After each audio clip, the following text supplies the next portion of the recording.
This country starts early. It works hard. It stays focused. It keeps moving. It stands ready.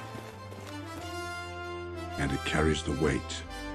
Strong coffee for a strong nation. Welcome, everybody, back to another Beyond the Possible with James of Salsido Paranormal. Come back as my co-host and our very, very special guest, Miss Karen Carpenter of Knights of the Storm. Appreciate you, Miss Karen.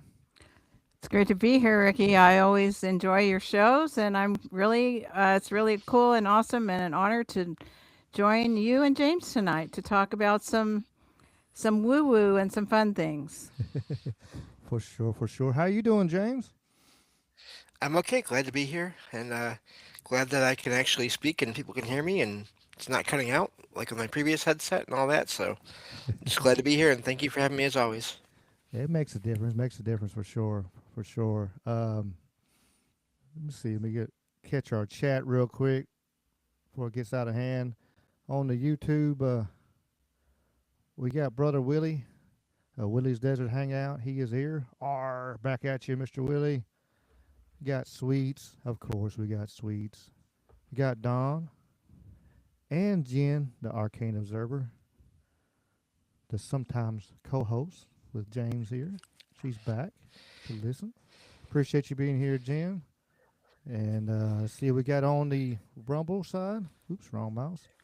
Of course, Miss Karen Carpenter is in there. We got Carl, Jason Barker of Knights of the Storm, Sweets.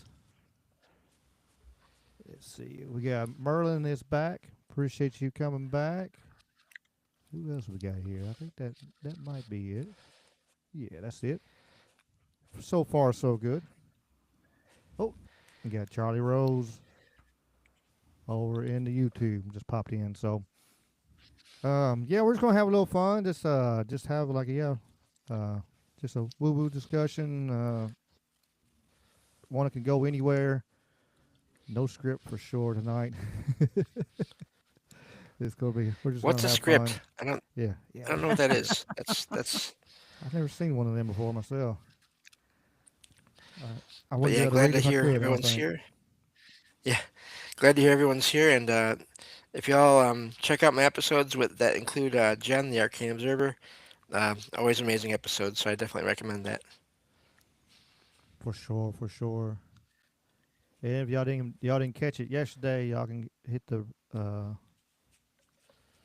you can still watch yesterday's Night from the Storm episode. It was really good yesterday. They were it was pretty interesting. I had to lurk. I was in the background lurking for most of it, but yeah, it was really good.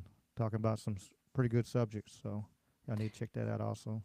Yeah, we were kind of flying by the seat of our pants. We decided to go rogue and talk about what we wanted to talk about, and they were important topics, I think, too. Oh, absolutely, absolutely. It's sometimes you just gotta get pulled off the mainstream, everything that's going on. There's so much stuff going on in the world, and it's easy to get wrapped around it. So sometimes it's good to talk about other things, and that's kind of what this show. I wanted to do this, and had another opportunity for people to just talk about different things and try to keep the politics out of it best we can. But James will give us a red card if we get too crazy with the politics. So Nah, I just try to steer back to the paranormal stuff and go from there. Oh, for sure. Yeah. What's up, Raz? Raz is in the house also now. Awesome. Thank you, Sweets, for dropping the links. Y'all check all that out. Check out our friends, and now always before we get started, check out the links. You get a chance, check out the links in the description. Lots of the friends of the show, and if you're a friend of the show and want to be part of them links, just holler at me, and I'll sure put y'all down there. And if you want to be part of intros and stuff like that. Yeah, Merlin, I don't know how I didn't fix that address. It did it again. It posted up as the wrong one, but the right one's in there now. Uh, it's Ricky Anything Possible at Gmail. I got rid of the other one. I got rid of the website and the other email, and I thought I had fixed everything, but I guess that one slipped through the cracks and on fixing stuff. So I'm planning on building a whole new website and a whole new everything. That's coming. Just only so many hours in a day. It's just Oh one of them yes. things. It's just so many hours in a day. But I'm glad you're back. I guess we just start. Miss Karen, let you swing something out there, and Okay. we'll knock it out of the park. All right. Batter up. Yep. I watched today. I was watching with my husband some YouTube videos. I think it's a fairly popular channel of a man who goes from. He's done a lot of series. He travels and interviews people, and he was doing a series interviewing people, members of Indian tribes who live on Indian reservations. And he interviewed people who live on the Lakota reservation, and he interviewed some Hopi people who live on the Hopi reservation, and then he interviewed Apaches, and then he interviewed, I think it was Navajo, and some of them were in Monument Valley. And thought it was interesting that all of the ones that I listened to the Hopi, the Navajo, and the Apache, and they were super super interesting. The This guy would just get find somebody to give him a tour, and it was a guy. Usually, it was all three were men, but there were just guys who put him in his pickup and drove him around, talked about their life on the reservation. And for example, the Apache Indian that he drove around with, he was driving his pickup, and then in his back of the pickup bed was his brother, who was an alcoholic, who drove around drinking beers all day, but was a great tour guide and could tell you about the history. And so they would meet people along the way and talk about the history. They went to their mother's house, and their mother was 80 years old, and she was in her native costume, beautiful, kind of a turquoise blue dress that she made. And she talked about, I thought this is the interesting part to me, or the part that I think is relevant to this, is that she talked about how important it was to, all talked about energy, about the good spirits, the bad spirits, and the people with good intentions, the people with bad intentions.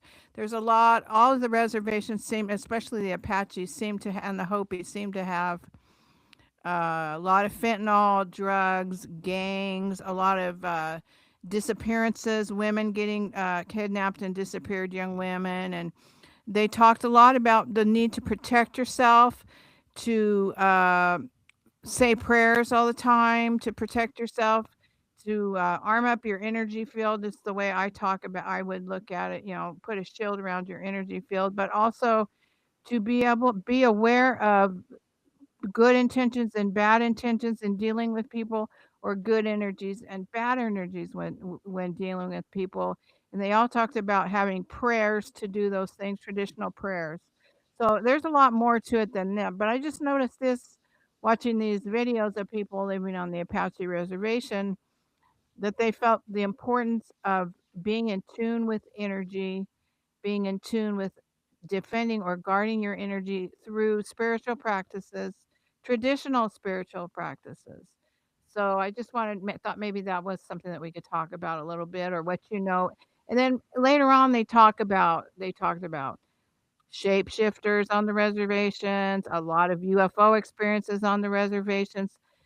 They give a lot Skinwalkers. of examples of spirits, their ancestors helping them in certain situations. So I thought maybe we could talk about, James, I'm sure, has a lot of stories about Native Americans, or on the reservations throughout history. Geronimo lived in one of the areas they were talking about. So that's just a topic I thought we might talk about. Sounds good. Yeah. Go ahead, James. I was gonna say I I haven't want done you to a. start. Okay, yeah, thank you. Sorry about that. Yeah, I haven't done a lot of research into that specifically, but every once in a while, with the research I do for my show, basically I go online and I find um, posts. Actually, it's funny because it's all Reddit, if you were looking for a lot of posts about people's experiences, Reddit, you can find a ton there. And I mean, they're posting every day. It's like new posts, a ton of them every day.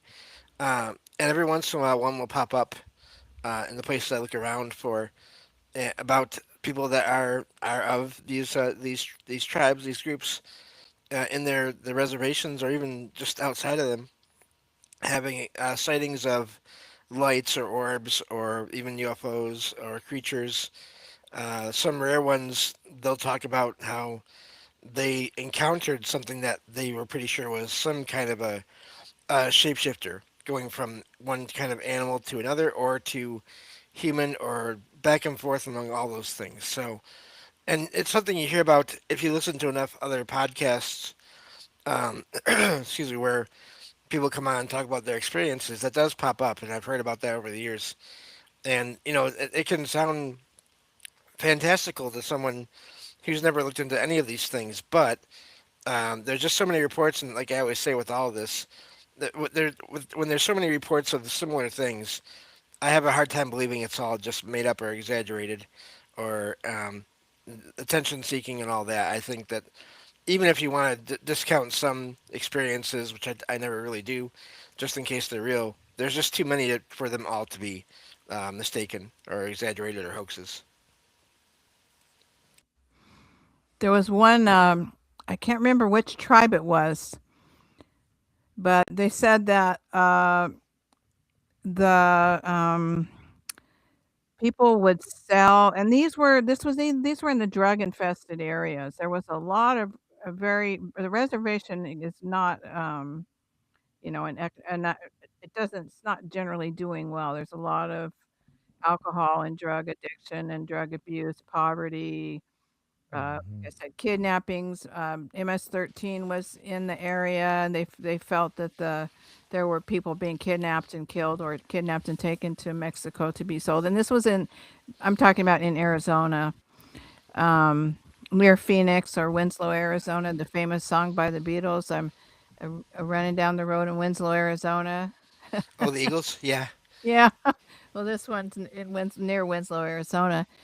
But that there were some cases where the families would sell the souls of their loved ones mm, to make these powerful entities that haunted people, or that powerful dark entities. So that I thought that was interesting that they talked about actually selling souls, that some people did do that. And it really sounded like there was a real dichotomy, that these people felt like they were fighting a true battle. And I'm going to get into a little bit more toward politics, or the normal, new what we talk about usually on a lot of podcasts. We talk about being in a spiritual battle or a spiritual war at this point, but it sounds like these people who are living in the traditional ways, that they are very much attuned in their traditional way of life and thinking and religious spiritual practices. They're very much attuned already in their daily life to fighting a spiritual war and being aware of that and staying protected and on alert about it. right, yeah. I've heard of families encountering other families that are doing somewhat dark practices, magic, shapeshifting, all that. And I mean, not just one person, but families, and having to defend themselves against those families. And sometimes that involved even shooting at them, and then having actually hit one of these people from these other families that were in some other form. And then when they died, they returned to their human form after that. So Um, I think regarding the spiritual battle, the spiritual warfare, I think that's something that's always going on, probably always been, probably always will be going on. It's just a matter of where it's happening more, I guess, possibly, and how many people are aware of it. And with people that have been here for a long time before anyone else was, they seem to be a lot more aware of that, and just the paranormal in general, even though they have different names for things. And I don't worry about that so much because I think a lot of things probably are given the same name, but then a lot of things probably have different names that are similar. So it's not that I'm discounting any of that. I'm just saying I've noticed that in the research I've done over the years here. So yeah, but I think that spiritual warfare is always there. Just it just depends on each location and each family and all that as well. And then there were prayers performed for the visitor, for protection for the visitor as he toured basically each reservation with native guides, but they wouldn't show the prayers on camera. Um, so I thought that was interesting too. The Hopi said that there's a legend that there was, I guess they have what's called a kiva, that's a religious type room underground, almost like, sounds like an underground dugout room in a way, and the men go there. And so the men were all in the kiva, and they realized that the Apache or the Navajo were sneaking up from all around, and they're way up high. These areas are like Monument Valley with high cliffs and plains, and looking down over the lower desert lands as a means of protection. And the Hopi always felt that the Navajo were out to get them. The Hopi feel that they were the first people on Earth, and that they actually came, that the Navajo came from Alaska. That's what they think, but that the Hopi were always there and always the first people on Earth. So they were in their kiva, in their underground room, all the men, and then they realized that the Navajo were sneaking up all around them, and so they called upon their ancestors to incarnate or make shadow figures that looked like they were running around on the rocks everywhere, just as shadowy, so that the Navajo who were sneaking up to do an ambush or to try to take over the Hopi territory would see all these figures in the rocks and think, "Oh no, there's so many of these Hopi that we don't have a chance." And so they left, but actually the Hopi say that that was the men in the kiva, in the ceremonial chamber, actually calling upon the elders to come in some kind of spiritual or physical form that was visible, so that they would be a decoy basically. So I thought that was interesting. Yeah, I bet. I mean, that sounds Yeah, pretty I haven't wild. heard about that. Yeah, So go ahead, Ricky. I was like, yeah, that's pretty neat. I know there's so much lore over there, especially with the Navajo and like the in the Ute. That's where they get like the skinwalkers and stuff like that, where the Ute was working with the soldiers, American soldiers and stuff like that, and so the Navajo cursed them, and with the skinwalkers and then all the shape shifting stuff, uh, but there's so much lore, especially with those tribes, with the Hopi and everything. They amazingly they had such knowledge of the stars and stuff like that. Even way back then, they knew where certain stars, and they even were talking about, where certain stars were that we didn't even know until much later. And they're like, "Oh, yeah, there's one there." And like, okay. And then now we know there's one there, even though. Um, so it's amazing how they were able to do that, and that connection. We're talking about the spiritual battles we got going right now. It's for sure. It's on all levels. We do talk a lot on the politics and stuff like that, but but you know it's not just there. It's in everything. From our books to our music to our TV to um, and just that battle for our peoples and the sea. So we have to be aware of the situation and what's going on, and keeping an open mind. Just because it sounds odd or different, don't mean it's not real. the Apache said that some of the people would sell their dead relatives' souls, and then they would become the skinwalkers, the ones who's. I don't see personally. I don't see how a relative can sell a soul. I feel like I would think you have to consent to sell your own soul But that's just my thinking about what's right and wrong and natural law and what God would allow. But perhaps you can sell somebody else's soul. I don't know, but that's what they said, that people would sell their relative soul and then they would become the shapeshifters or the skinwalkers. That's different. Yeah, I haven't heard that, but it's kind of this popping stuff in my head. It's kind of like with the um, like with Catholics. You got to give money to the priest and everything, and for to pray for they can actually go to heaven. They're stuck in purgatory until they get enough prayers to go to heaven, and so it's maybe I wonder. Just popped in my head. Just curiosity, that same level of like, oh hey, our ancestors right here. Well, I can actually turn around and do the opposite, and I guess receive money to go. Okay, now you can use my ancestor, but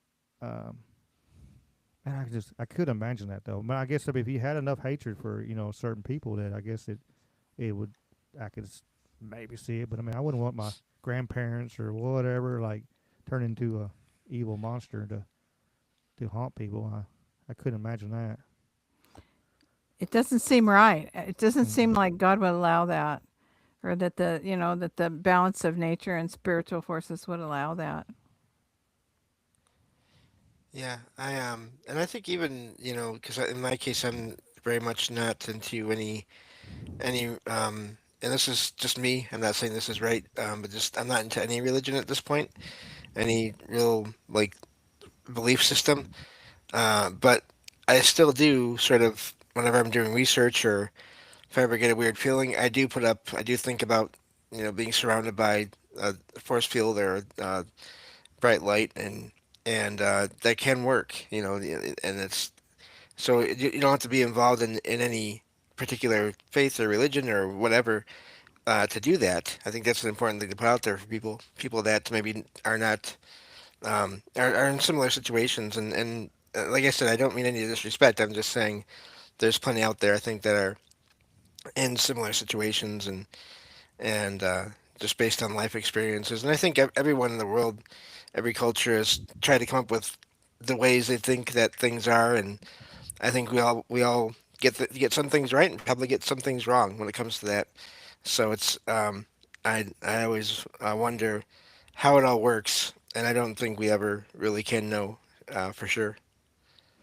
I would absolutely agree. I had a friend years ago, probably 7 or 8 years ago, who was always into meditation, and he sat in the spiritual circle in England. How they have the spiritual circles where they learn to uh, develop their abilities and their spiritual abilities and attunement. And he taught me to put on a cloak of protection, which is kind of a short meditation where you surround yourself, your whole body with, you could picture a cloak of like yellow light that you put around your whole body with a hood and pull it over so that you've got your whole body surrounded by this glowing coat or cloak of energy, positive energy that protects you when you go out into public or going on public transport or in a commuter train or a crowded mall or wherever you're going, so that you have that kind of little buffer around yourself energetically.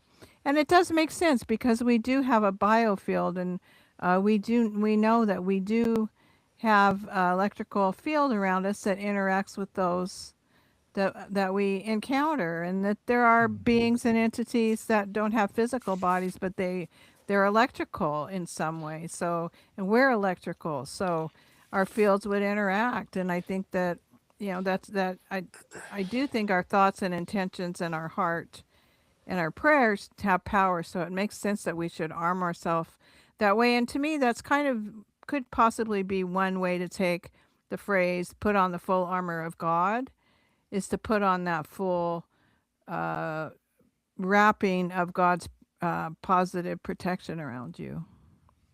Yeah, because we do have you know I do we have like like the Chinese like the chi, the inner chi inside of us. I read a lot of martial art books and they always talk about chi. Mm-hmm. And even Chuck Norris wrote, I know he's Christian, but he still wrote about chi, and talked about chi and how the energy, you know, and you can see that. You can see when you walk up to somebody, you can tell. A lot of times, you can tell they have this aura about them, like this is, you know, this is a good person, or is a, not so good a person, or you're in a bad place. How that energy can help you guide you if you're in places that you don't need to be. And um, so yeah, we do need that protection, and and, and it just I don't know whatever what popped in my head is just the protection and just the faith of the protection of and because like get biblically that's the faith of a mustard seed could move a mountain, it says. And I remember my brother years ago, just the faith of out of purity faith. I remember some of the kids were making fun of him over it, but he was sitting there, and one of them, we were about to move, and my mom had a cat that was really really old, and wasn't doing very well. We didn't think that she was going to make it, and my brother went. He's like, I need grass from the church. I need grass from the church. So he went and got grass from that church. He's like, this grass is going to help the kitty, and he turned around and gathered that grass. And I remember the kids were sitting there laughing at him, whatever. And then he took the grass home and fed it to the kitty, and she lived another like 3 months after that. Like she picked up her, she was able to get around better. Her whole everything moved. Um, she was, kind of healed, trying to rejuvenated there for a moment there. After that, just that faith, and I think people forget how powerful that could be. Just that have that faith of that mustard seed, and have that faith of that power of protection, and making sure we have it, because there's so much evil that's trying to pull itself in, and we got to kind of watch ourselves, I think. Mm-hmm. And some people would call that intuition. That we really need to listen to our intuition. I think one major thing is that, at least in my culture, the American culture of the uh, 20th, 21st century, that we suppress our intuition, and we're told that these abilities that people have are crazy or ridiculous. Don't pay attention to that. You have to be logical. You have to trust the science. You can't talk about things you can't hear or see.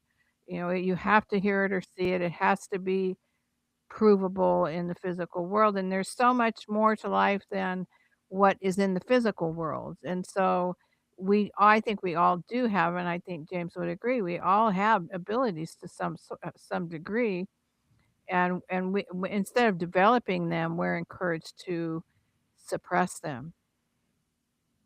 Yeah, I am, and I think there is that suppression of that kind of thinking and all that, but it's still around. Like I said, there have been websites where people have been sharing their experiences with things that they can't explain for a couple of decades now, at least a decade, and it's not going anywhere. So it's still out there. You just have to look around and find. The Mhm. same with everything that we do. You have to look around and find the people that are willing to talk about that or think about that.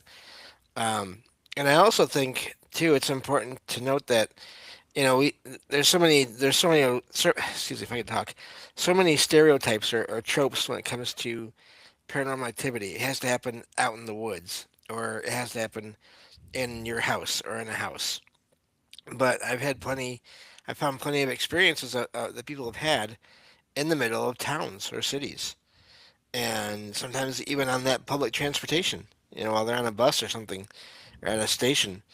And so it is all around us, and it's not all negative, but that ranges, of course, with everything from positive to neutral to negative, and but it's all around us. It's just that we don't always notice it, and I think some people are more sensitive to different things than others.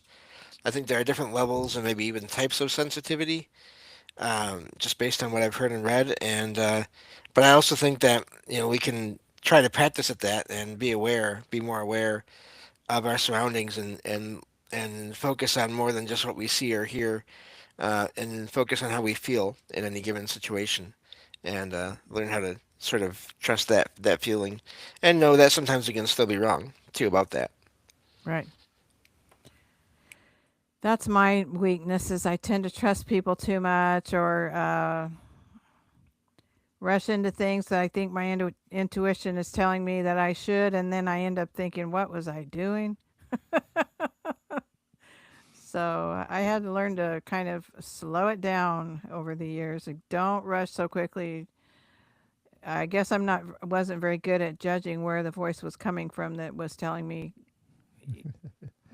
you Yeah, need you to do just get in a that. hurry. Yeah, you get in a hurry sometimes, but it is good to take that hold up and you know, kind of like at a red light. You're supposed to take 2 seconds at a red light, or 3 seconds, or 5 seconds at a red light. You know, and um, I know so many people that's done that and turn around and all of a sudden a car just flies through a red, runs the red light. And if they had gone, as soon as it turned green, they would have been hit, kind of thing. So we got to do that in life too. We got to stop and like, all right, count to two.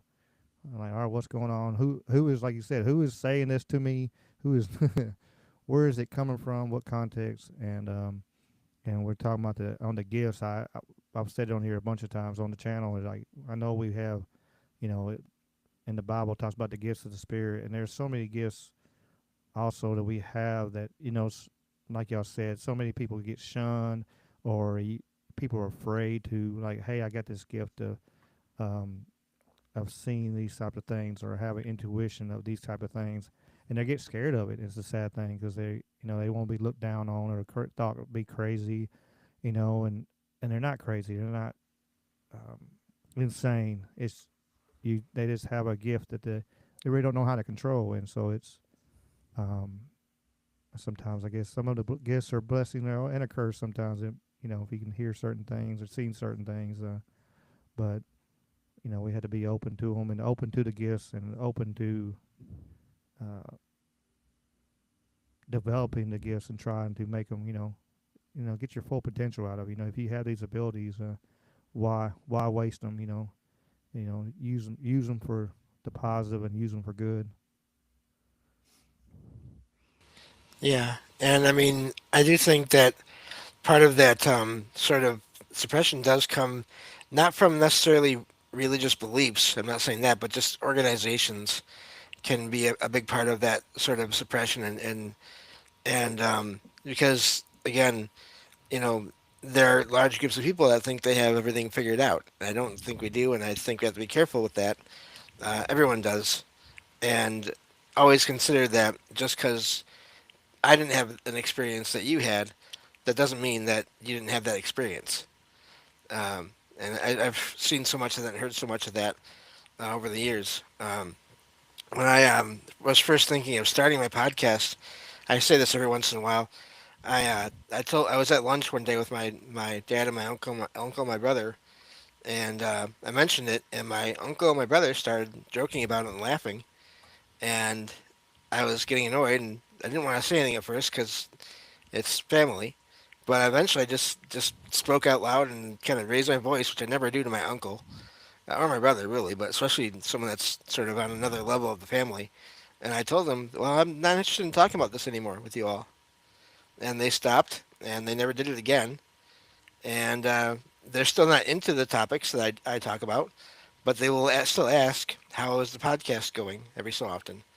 So I think it's important to be, just be considerate, and also, but if you're sort of being picked on about things, well, just stand up for yourself when you can, and but also be polite about it and as well. Right. So on our podcast, we talked a little bit on Saturday, and you mentioned in the chat, we were talking about the Optimus Prime robot that Elon Musk says will be used for elder care, to help elderly care have constant companionship, to make them a cup of coffee, make them breakfast, vacuum their house, take a walk with them, go to the grocery store, and how great it will be to have the elderly have this Optimus Prime robot that will cut down on the cost to take care of the elderly and perhaps young people or disabled people who need it, and what a wonderful thing it will be. So we talked about how, that probably isn't the case, and that actually a robot like that would be more expensive than having a family member or somebody else help with give an elderly person companionship, and how we need human companionship, especially if we're elderly or disabled, and babies definitely need companionship. So I was wondering, and you mentioned that you kind of agreed with that, and how it would how as technologies move forward, it's actually become harder to get services for people with disabilities. I was wondering if you maybe you wanted to talk about that a little bit. It's not really paranormal, but um, Well, yeah, I mean, without going into too much detail, I've noticed things already. Like just an example is, how grocery stores now, I guess any kind of store, they love their digital coupons, and that's great if you can use a phone and see what's going on a phone well enough to use those coupons. And if you can't, well, then you're out of luck. And so now, whenever I go to the stores, I have to look or ask whoever I'm shopping with to make sure that whatever deal I'm getting, it's not going to be a digital coupon deal, because that's not going to work. And that's just one example. But getting back to the technology, I mean, there's so many reports of technology acting in weird ways I've been hearing over the years here, and in some cases it seems like it's a relative trying to manipulate the technology, deceased relative, to get messages across. Other times it's just anomalous things happening. And I do wonder, I mean, if that's happening it's been happening with regular landline phones for years. It's been happening with cell phones. It's been happening with computers. What's to stop that from happening with a walking, moving device with arms that can then do things that you're not expecting, even if they're good things, or they're meant to be good things? If there's any kind of error in the technology, that could go terribly wrong. So yeah, I'm not. I mean, if it was in a way, yes, I would love to just have a robot that could do everything in my home that I can't do for me. But I just don't think it's going to work out as perfectly as anyone who makes those robots says it's going to work out. So, but yeah, that's really that's the biggest thing. I mean, I can't tell you how many accounts over the last 3 years I found of people having weird experiences with their devices. And what do you mean weird experiences? oh well, phone calls from either different times, different points in time in reality, or calling a place and looking for one business and getting in touch with another business that was there before, that is not in that location anymore, at that number anymore. Um, I had one recently where this person and their parent were talking on the phone, and a voice cut in, and it was um, the younger version of the person on the phone, still talking to their mom, but it was from a different time, and they don't know how it happened. It came and then went.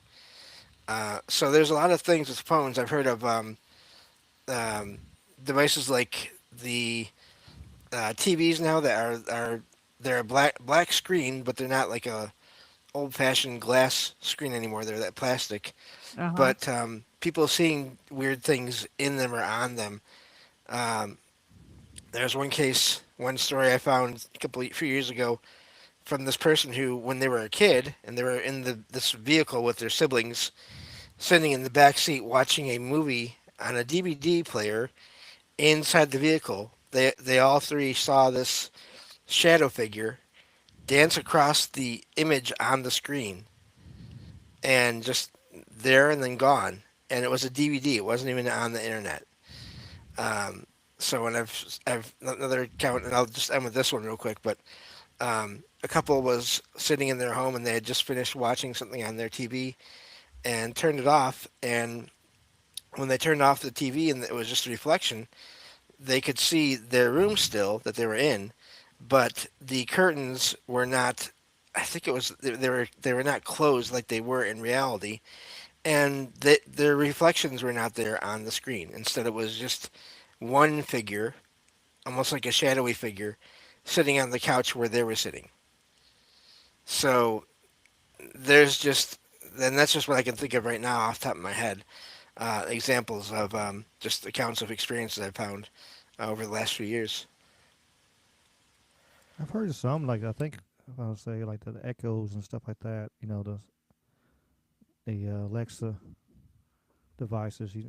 Have done some Oh really yeah, weird things, and I was thinking about y'all were talking about the the human touch. You know, they're working on those um, robots to that you could actually put and have a child with. It would actually the robot would carry the child, yeah. and I wonder No, how thank you. just terrible the children are going to come out like sociopaths because they won't have any you know motherly content, motherly love, that connection they have. You know, when the child comes out, they already know who their mother is. You know, guarantee because they've been there and they've heard her heartbeat and they've just that absolute connection. And then you go disconnect all that. Um, it's kind of scary. I don't know. Um, it does sound wonderful. Like it's just everything sounds wonderful in concept.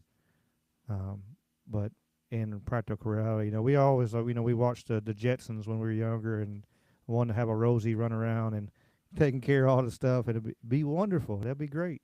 I sit back and I watch my TV and Rosie take care of everything. But, you know, I wonder, especially with some of the, um, not to get too political, but, like especially some of the wording and some of the places and stuff, like, you know, up in, up in Canada where they're having if somebody calls in and trying to get help, you know, they'll tell them, well, you can call the helpline for you know for suicide, and not to stop them from doing it, to help them do it. Um it's I wonder if it's a scary process, the thought process, because of the way they're acting. What if they back into the head of their they program the robots that way. Well, they get to a certain point. All right, boop, let's take them out. They get, um, it's kind of dark thought process of it. But the bad thing is, it is possible that especially with who the powers to be, they're putting these robots out, these uber elites, and um, I don't know. I'm good. I don't want a robot. I'll wash my own clothes and laundry. I mean, I ain't had to drive the laundromat. Now my washing, I had never replaced my washer and dryer, so I'd rather do that than to have a robot uh, deal with me. Well, even look at fiction, like you mentioned the Jetsons. I don't remember the details now, but I'm sure I've seen at least one or two episodes where something goes wrong with Rosie. Think of Mm-hmm. Star Trek: Next Generation with Data, this android. Yeah, he's great 90% of the time. You know, but something happens to him. He gets damaged. Some other force, alien force, takes him over. It's never fun. Of course, TV show it always works out, but that's a TV show. And I mean, it's funny because with some of those shows, they have what they do involve almost what could be considered spirits or ghosts. They just don't put them in that term, and that they don't use those words. But beings made of energy that they encounter, in this the Star Trek universe they're exploring, and they have encounters with beings that just have all this power and energy, and that's all they are. And there's no easy way, and at least as far as they know, to fight against that. And Mm-hmm. of course, I think the key is that whole protection, as we were talking at the beginning of the show here. But that's not something that they're going to put in a sci-fi show. So yeah, and I think just regarding kids and elderly people, they start off and they end off with that connection to the energetic, or some might say spiritual world. And I do think that's why babies, in some cases, they seem to be happy with some people, and then maybe cry the instant they're held by another person. And it might not be a bad person. It's just their energy is different enough, is what I always figure, that the baby is just doesn't know what to do with it or doesn't expect it, and so it takes a while, if it ever does happen, for them to adjust to that person. And then just all the accounts of kids and babies seeing things that the rest of us don't see usually, or hearing things, and it's always sort of written off, and people try to tell kids it's not real. Um, but in a lot of cases, there's other evidence that shows that, well, maybe it was real. And the same thing with people that are getting close to the end of their physical life. Hmm. There's experiences people have, not just the individual, but other people who are helping take care of that person, where they hear or see things around these people that are going to pass. Hmm. Like I told the story, maybe it was the first one we did, James, about I don't know, it all blurs my grandpa. together. Man, it's funny how it does that. This life just blurs together. But I did the talk to my when my grandfather was about to pass, and then because it really choked me up because I was sitting there thinking about it. I still haven't. I keep forgetting. I need to ask mom about that story again because. But she was talking about, and she remember seeing turning, looking at her mom, and saying, "Look, my great grandma was there in the room, so my grandfather's mama was there, sitting beside him." And I was sitting there thinking about it when actually she told me, and I'm like, if she said, "Mama, hell, my nanny had been passed away before my grandfather went," so like they were Right. both in there trying to comfort each other. And I remember my grandfather he had a he had a stroke right at the end, but he was singing gospel hymns, like old timey gospel hymns, just sitting there, and it was like he knew it was where he was going, and it was about that time. But it was interesting hearing that story, and I probably heard it before, but just never clicked. But when she said that, it didn't even click at first. She was talking about just my great grandma Phillips was sitting there, but and then I'm like, wait a minute. She said, "Mama, that means she was there too," which is just wild to think Yeah. about. And um, yeah, it's crazy um, how they can do like that, and just still after everything, it's still gonna be having our loved ones watch out over us and keep an eye on us, being our Yeah. guardian And angels, there's probably a lot of ways. yeah. And there's another one of these, and it's funny because I can never remember these things just when I want to. It's always things that I hear people talk about remind me of them. One of these other true stories I found online. There's this person, I think it was a woman that remembered when she was a little girl, for her like fourth or fifth birthday party. They remember their grandma being there. Was it grandma or great grandma? Something like that. And but then they found out years later that this person that they saw at this party had passed away before they were born, or like right when they were born. Hmm. So there's no way that that person could have physically been there, and yet they have that memory of that person being there. Wow. So I'm curious, do you think, both of you, do you think that when we have a funeral for people, that the people are there or whatever burial ceremony, do you think that people stay with their bodies for a certain period of time, depending on circumstances, possibly, or a religious tradition? What do you think happens immediately upon dying? There's so many stories about people that are in the death process seeing their loved ones, for example, in the corner of a room and talking to them. The loved ones seem to come a day or two before death, possibly, and mostly hang out up on the ceiling in the corner of the room. And I remember my grandma.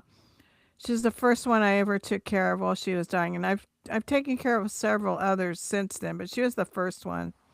And I was scared out of my wits because my grandma was dying, and I had never taken care of anybody dying before, but so I wish I had done things a little bit differently, but I was there with her, and she uh she was calling at night. I listened. I stayed in her with her at her mobile home, and I was in the living room, and I heard her saying, "Saint Jerome, stand alone. Saint Jerome, stand alone." And she wanted Saint Jerome to help her stand up because she couldn't stand anymore.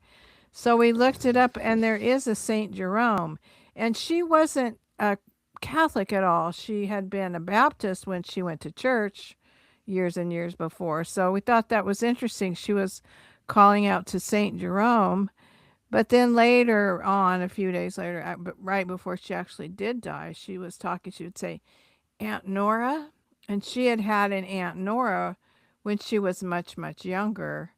That was one of her mom's sisters, and apparently she saw her Aunt Nora in the room with her. So, and I was new to all this stuff. I just remember those things that she said. So, and they seem to fit in with so many of the other people's accounts that I've heard since then. So I'm curious, what do you think? Do you think there, or what stories have you heard, or accounts of people coming, maybe in the corners of rooms, or relatives, or Ricky said you said your mom saw, or your grandma saw her mom, or your mom saw her mom.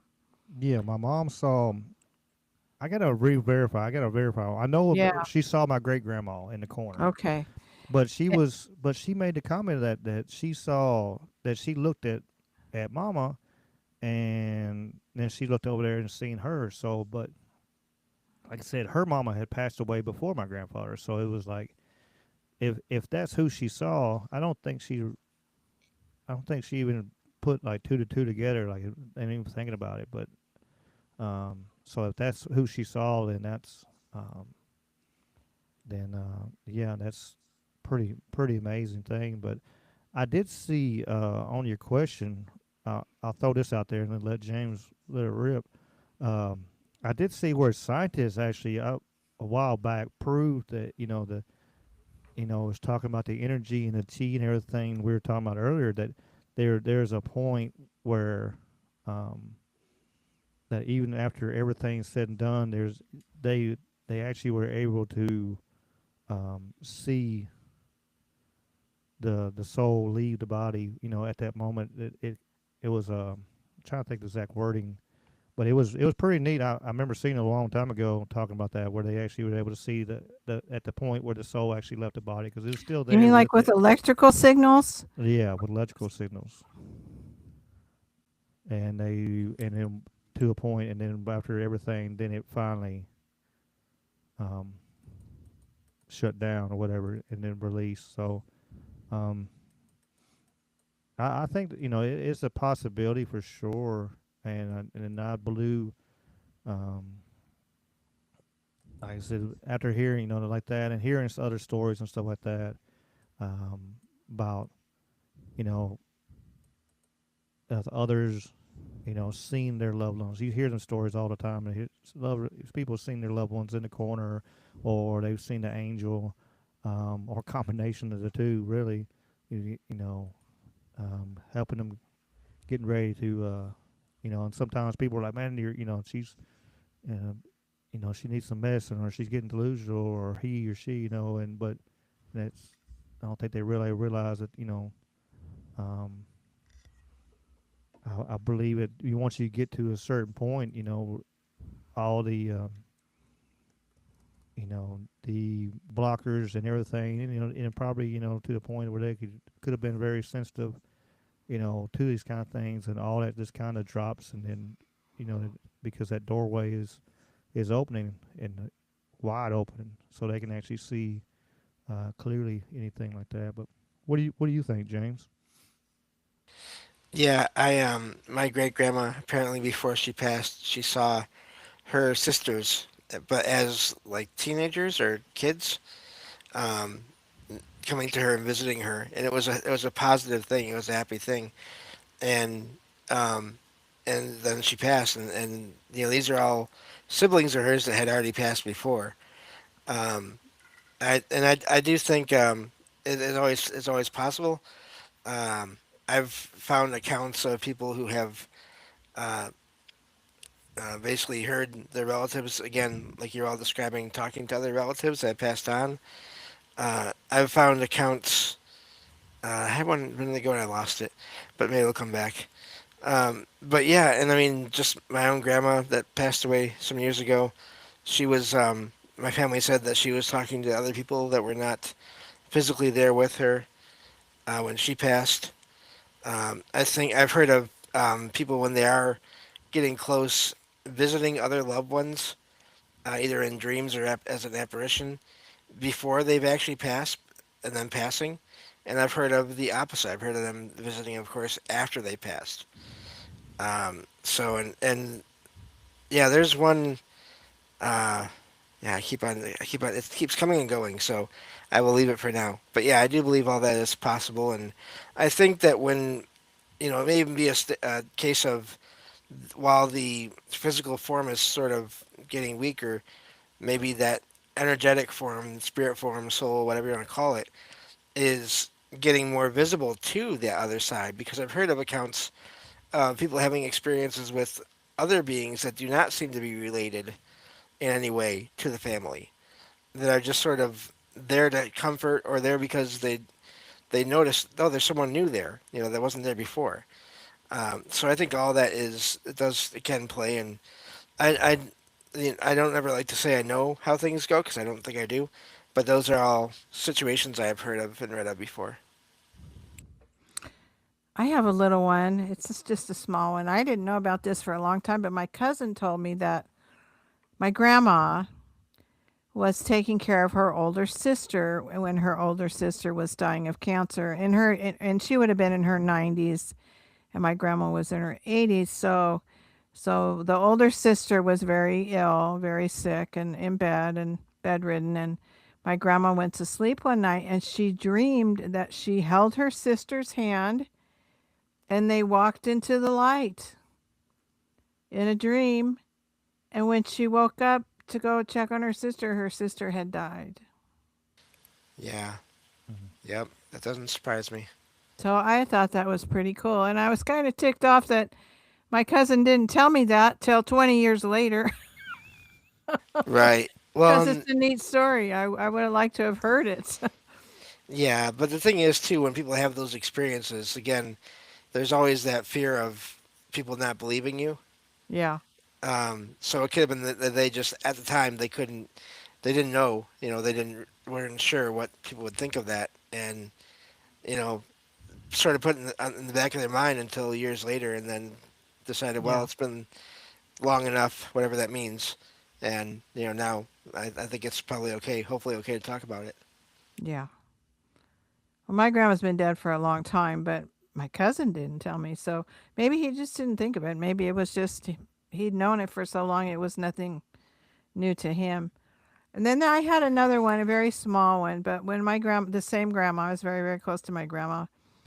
She lived in another city, and I brought some of her. I was there with her when she died, and it was about 3 hours away. And I brought some of her things home with me, not a lot, but some. And I'd been home for a little while, and I walked into my bedroom, and it smelled just like my grandma's house. It was the weirdest thing.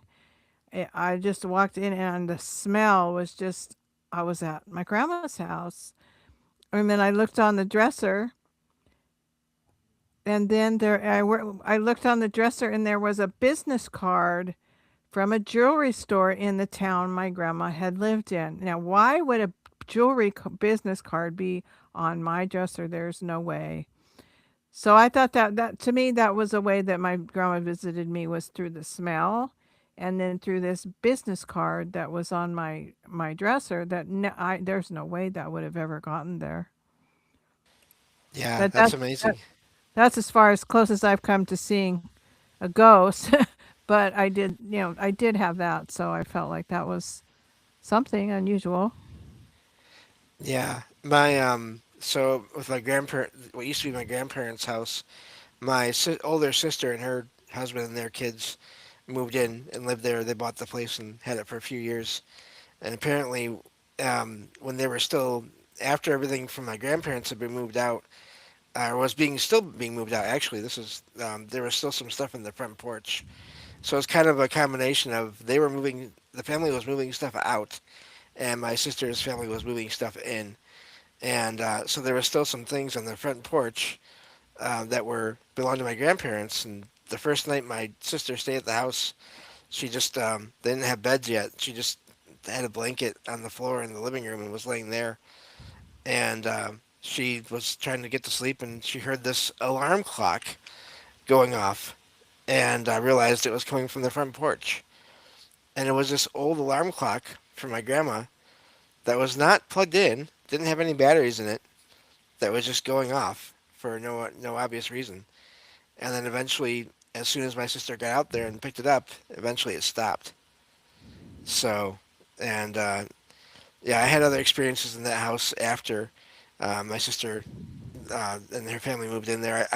There was for a time where at night I would go and stay with the kids while my older sister and her husband would go out to basically band gigs. My older sister was in a band, still is in a different band, and I would stay with them back when they were still kids for the night.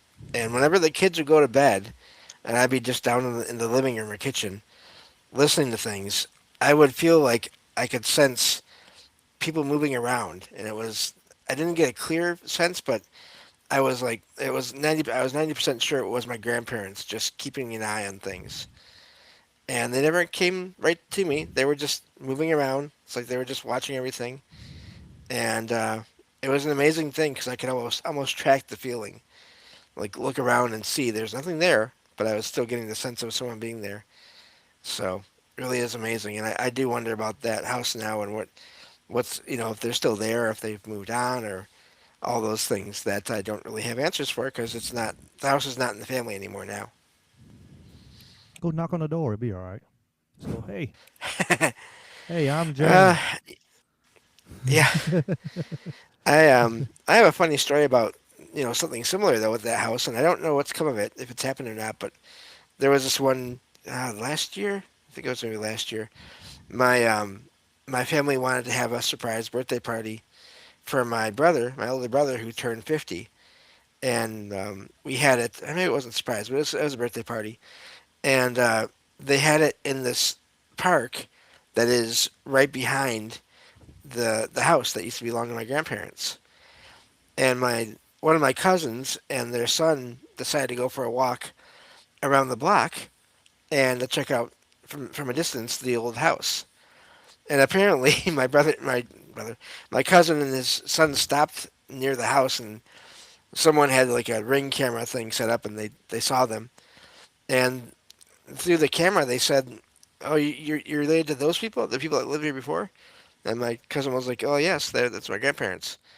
And they said, "We found a box in the crawl space in the basement, and it had letters, basically love letters between my grandparents Oh from wow. who knows how many years back, like six, no, it had to be more than that, like 70 years or more back."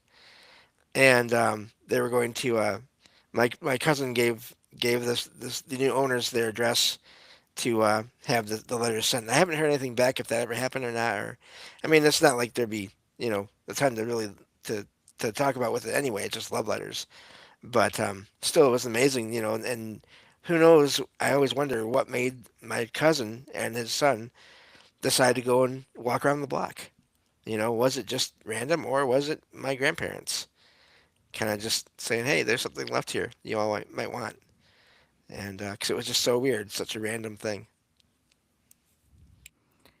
Hello is not available in the chat. We were talking a bit there, and I think I've been at four people's deaths for a long time. For quite a long period before they died. I was the one that sat with them, and most of the other people would visit shortly but leave. And I think it's fear. Most people don't want to be around when people die, but Hmm. we were saying that it truly, to me, it's a truly sacred time. If you're with somebody when they go home, when they leave this earth and go back to where we came from. And it's the same thing with birth. To be there when somebody comes into the world, but to also be there with them when they leave the world.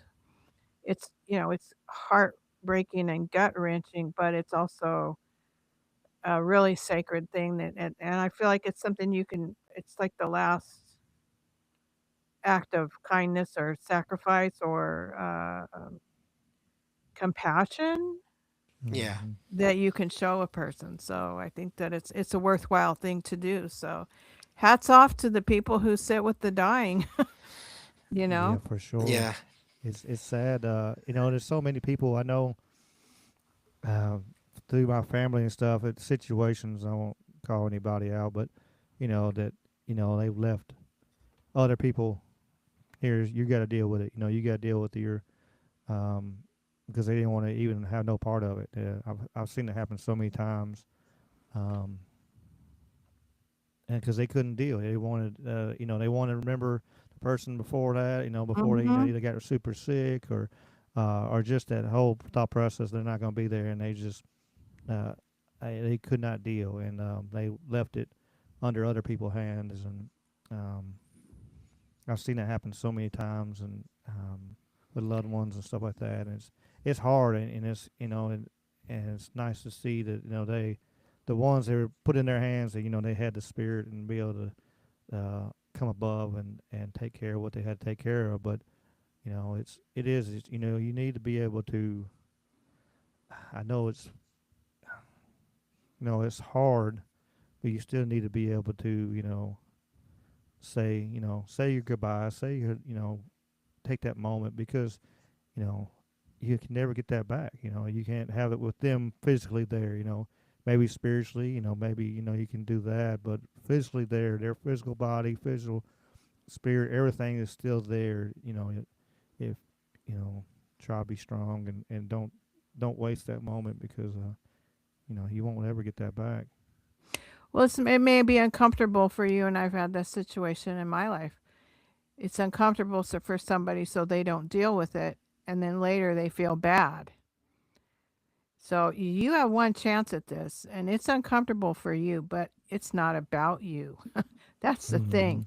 It's Yeah. not about you. It's about the other person and what they're going through. Your last chance to be with them, and perhaps, for example, if they're your parent or your grandparent, what they did for you at some points of your life, it's only right to return that at the end of their life. And the time is coming for the end of your life when you will hope that somebody will be there for you. So I just feel Right. like it's a really I just think it's a sacred time and no, it's not easy, but I think you're better off. Well, I feel better off that I'm just grateful that I had the courage to do it. Let's put it that way. And no, it wasn't easy. Yeah. Yeah. I. So my grandma before she passed, we had a good sized family, and so it was basically impossible for everyone to be in the house, the whole time as she was getting close to passing. But there was one day she called out for me to told the family go get James, and so I went, and I'm glad I did. I did remember the story that was kept on coming and going from my mind earlier. It was actually regarding funeral homes and experiences there. Karen, you mentioned that. Um, One of the posts I found online, someone said that they went to a funeral with their family members, their mom and I think an uncle, some other relative, and the mom at the funeral, after it was done, they told their adult kid, when I pass, I want a closed casket funeral. And years later, of course, as it always does, the mom eventually did pass away, and had the funeral all set up, and they, I guess, the kid forgot about it, or just never came up again, or whatever, and so the casket was open.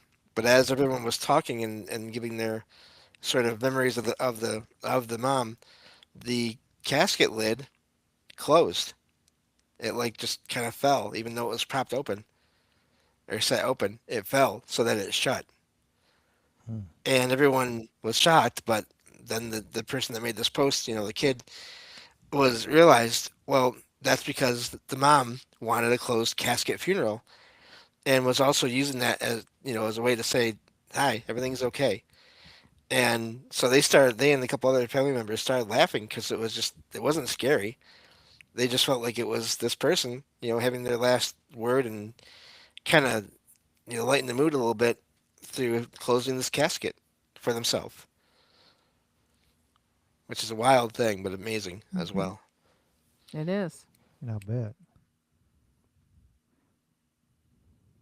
I seen Jason say that dying is scary, but dying alone must be terrifying. With in that and I think back at like on for COVID and stuff like that. That was on my mind. My mom got sick for a little bit there, and um, I was angry. I won't lie, because we couldn't be in the hospital with her and stuff like that. And that made me think about like so many people lost their loved ones, and they had to sit there alone, and it's sad. We need that connection. We need to be able to set it away. And I remember even at funerals and stuff like that. I remember my great grandfather. He had got remarried, um, and and he passed away, which was tragic. Most tragic thing think I ever heard in my life. He actually committed suicide, and he didn't like water, and he walked into a lake, and just like of all the ways, it's like holy hell. Grandpa Harvey did that. I'm like, because he missed my grandma so much, and he couldn't. He got a different wife, but she wasn't. Her and her sons weren't worth a crap. I still hold anger towards them people, even though I hadn't. I never even got to see them, but which I'm glad, because probably a good thing. Because even as a kid, I was a teenager. I was like, so we didn't have a chance to say goodbye or let go or anything like that. And you need that opportunity. You need an opportunity where you can let go of your loved ones and take that moment.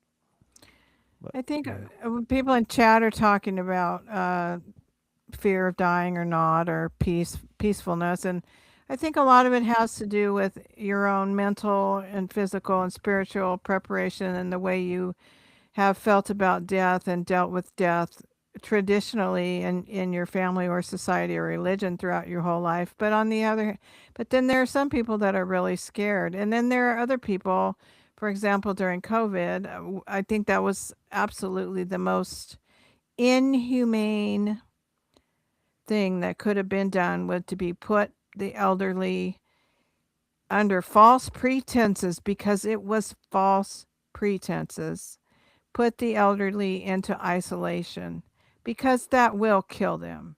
They need their family. We all need our family, but particularly those people at the end of their life. And so, to me, it was absolutely the most inhumane thing that could have been done.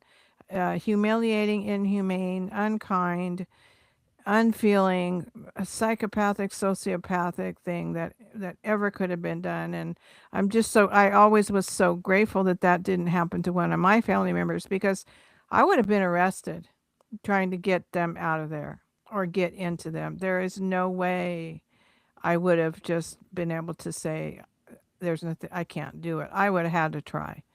So I would have probably ended up arrested. And that to me, that just bothers me to this day, that that happened, and that we would let them away with that, and then it Hmm. may very well happen again. So I don't really even like to think about it, but it's true. And then several people have said they've had near death experiences, and so now they are not scared to die because of that peaceful feeling of after death, of the time when they were after death and before they came back. So that the NDA, DE, and that's one thing that you do hear with the NDEs, is that so many people come back with a completely changed outlook on life and death, and realize that Hmm. this is just temporary, and that it's not all there is, and that then they're here to try to love and spread goodwill and love, and help people and do good deeds, leave the world a better place.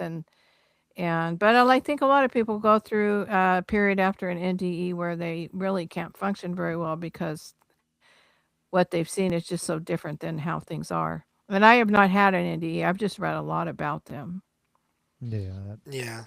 I'll say real quick while it's fresh. Like, there's also a lot of people talking about loved ones that committed suicide, stuff like that. And so just a moment, like, if you're for real, if you're down and out, you're and need someone to talk to or whatever, find someone, anybody.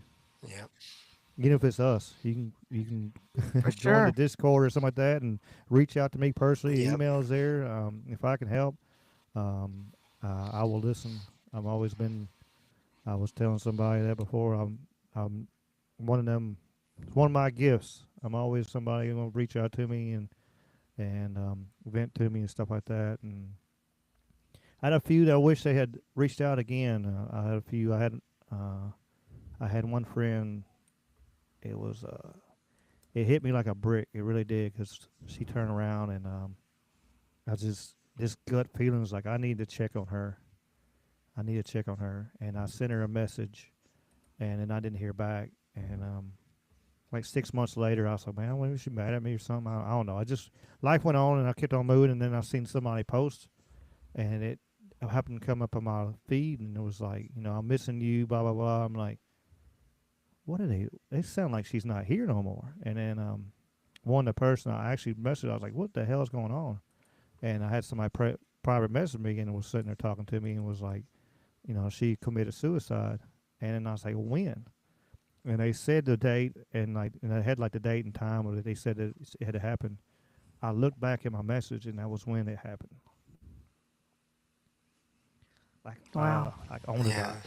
Is on the dot. Like they said it would happen at blah blah blah. And I was like, well, let me look.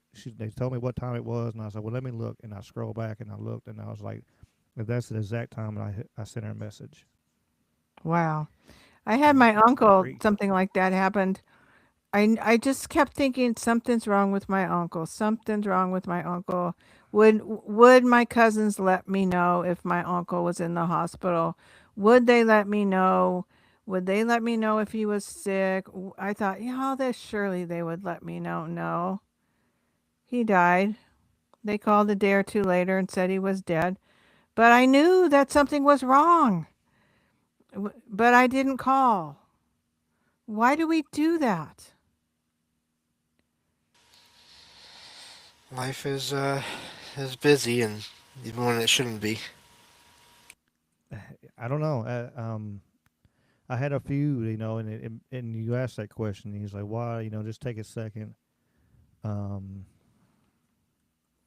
it's crazy. It's crazy in the world. Like, I know a guy. He I know a guy got is on a different note. He walked by my house and walked by my neighbor, which we both knew him really well. And I guess he owed somebody like $40, and dude called him out on it, and they were got in a fight. He punched him in the face, and dude pulled out a gun and shot him like over $40, and it was like, and I'm sitting there and I'm talking to my neighbor at the time, and I was like, man, I said, why didn't he just stop? I was like, hell, he would. This guy would. he was special. He and I don't know, probably one of the few people I would do. Like I would turn around and he would knock on my door at 10 o'clock at night. And I'm like, what are you doing, man? And he's like, man, I'm trying to do this, and I'll if you help me out right now, I'll come back, and I'll wash your vehicles and stuff. Like, okay, so I'll give him some money, and he would that next morning he'd wake me up washing my vehicles. Like he wanted to earn money. Like that's why I helped him and stuff, because he would come back, and I'm like, why didn't he come by and just knock on my door and say, hey, I wouldn't have went and got him some damn money, especially keeping him from that happening. But the other neighbor was like, he's like, man, he walked right past me and said hi to me. So I don't know. It's I don't know. I don't know why people don't reach out. I think some are ashamed and embarrassed that what's going on. But the people have to understand. Like we've all been different situations, but we've all been down. We've been in them very very very lows. and and those lows don't last forever. And then sometimes it looks like it does, and looks like you're buried over your head, but eventually, you keep on keeping on, and you keep digging, you keep pulling, um, you can get out. And sometimes you got to reach down and swallow your pride and ask for help, and that way you can still be here to return the favor down the line. You can help somebody else the same way, possibly. I agree.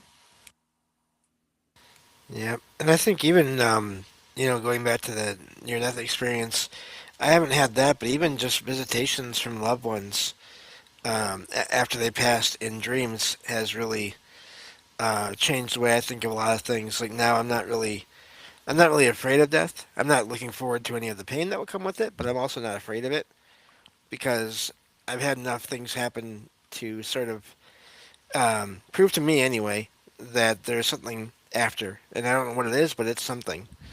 And there's just too many things that I've heard about, read about, had happen to me anyway that, like I said, make me feel that there's something. I don't know what it is, but there's something else. There's other possibilities. When one time my brother had leukemia when we were kids, and he's lived. He's in the medical books. He's one of the longest living survivors of childhood leukemia. But I was the big sister, so I was always kind of aware of how he was doing and helped out a lot when he was sick as a kid. And when we were in our 20s, my parents went on vacation. They would go away to vacation every summer to go fish, and I knew my parents were out of town, and I just got this nagging feeling. What is wrong with my brother?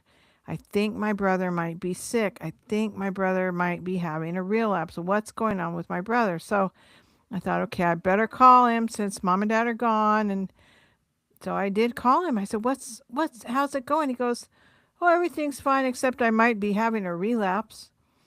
And I said, Mm. and out of all the years and all the times, I had the feeling that he was having that leukemia issue. And here he's saying they think he might be coming out of remission with the leukemia. It turned out that he wasn't, but I just thought that was interesting that I had that feeling. I had to call him at that time. But then I've never had any really other major experiences like that, except knowing like to call my uncle and not doing it when he was sick. And the only other one is that when my dad got sick, he was sick for 3 days before he died. And when my mom called me and told me he was in the hospital, I just got this full body feeling, and I felt sick to my stomach, and it was like chills kind of went all up and down my body. I was driving, and I just knew he was going to die. And I've never had that before or since, but that was 3 days before he died, and I knew that he was going to die. And he did. And I knew the whole time he was going to die. So that was really freaky. You know what's even weirder in a way is there was one time a couple of years ago. This one night I was sitting here in my apartment and I just got the sense that someone I knew or some people I knew there were things going on that were not good, and I didn't know who. I didn't know there wasn't no clear message of who I should contact if I should contact anybody. But I just had this feeling of something is wrong, but it's not wrong here. And over the next few days, I talked to friends and here and there, and yeah, a couple of them had some major things happen. I forget what all they were, but one of them had their oldest cat, their last of their oldest cats pass away that night, and so they were obviously very sad. And so I think I was somehow picking up on that, and what else was going on just within people I knew that night. I just wasn't getting any details, but the timing was just way too perfect, and I never had that again. Just that one night. So that shows you that we are tied in, that we are energetically connected, and that even though we aren't consciously aware of that, and we don't keep it in our minds, or it's not part of our everyday lives, we are absolutely all connected. energetically. Yeah, definitely. Yeah, I do wonder. I mean, was I picking up on my friend or was I picking up on their cat directly? You know, in that one case, and Good it just, question. I have no idea. That is a good question. Well, I had a dog that and this sounds, we always say it sounds crazy, but most of these things do, which they're not. But I could ask that dog if he wanted to go for a walk telepathically. And all I had to do was start thinking about it. And he would know. And some people would say, oh, you were giving him signs, clues. No, I made sure that I wasn't doing anything, just sitting thinking about or standing thinking, do you want to go for a walk? Do you want to go for a walk? And eventually, two or three times, he would go run and stand by the cupboard where the leash is and wag his tail and get so excited. So I knew that I could do that with him, and I have no doubt in my mind that I could do that with him. And I think there quite a few people do those things. And they say dogs know 15, 20 minutes before you get home, they know you're coming home. Mm-hmm. I know mine would do that. My parents always blamed my loud truck, whatever my loud exhaust would. They would if I like, well, Ricky must be coming in because they could tell like the way old dog would do. Even when I wasn't living there, they could all of a sudden he would start acting a certain way, and he'd be like, well, Ricky must be on the way here. And then like you said, like 15 minutes later, here I am pulling through the driveway, and they do. Animals have that connection, and cats. I mean, even cats do that. I've seen. Um, you can turn around and like you can be super down, super depressed, and all of a sudden, that they'll appear out of nowhere and want to cuddle up with you, cuddle on Hmm. you, lay on you. The dogs will do the Yep. same thing, and want to comfort you. You can see that you're distressed and distraught, and they'll want to do that, and that's that absolute that energy, that connection. And I wonder, the thought process just popped in my head. Just the thought, I heard people say before too. Was kind of like the Avatar movies where everything was connected, all the trees and everything, and actually scientists actually proved that the trees are connected with the Hmm. root system, actually connected to each other in a way. Absolutely. And so kind of more and more like Avatar was kind of you know is nonfiction to fiction kind of way, about some of the ways they talk about, and I think that's some of it. Um, Yeah. the process. That's how I like a lot of Native Americans who would always they would do like they do in Avatar. If they they would kill to eat, but they would only kill what they needed to eat, and they would and they would give a blessing to whatever they killed. Like thank you for giving your flesh to for us to nourish. Thank you for your sacrifice to help us, and they would be it'd be a very spiritual thing for the hunting.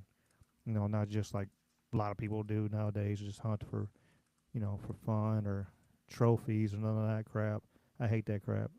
It's sad. I've Yeah. seen Hmm.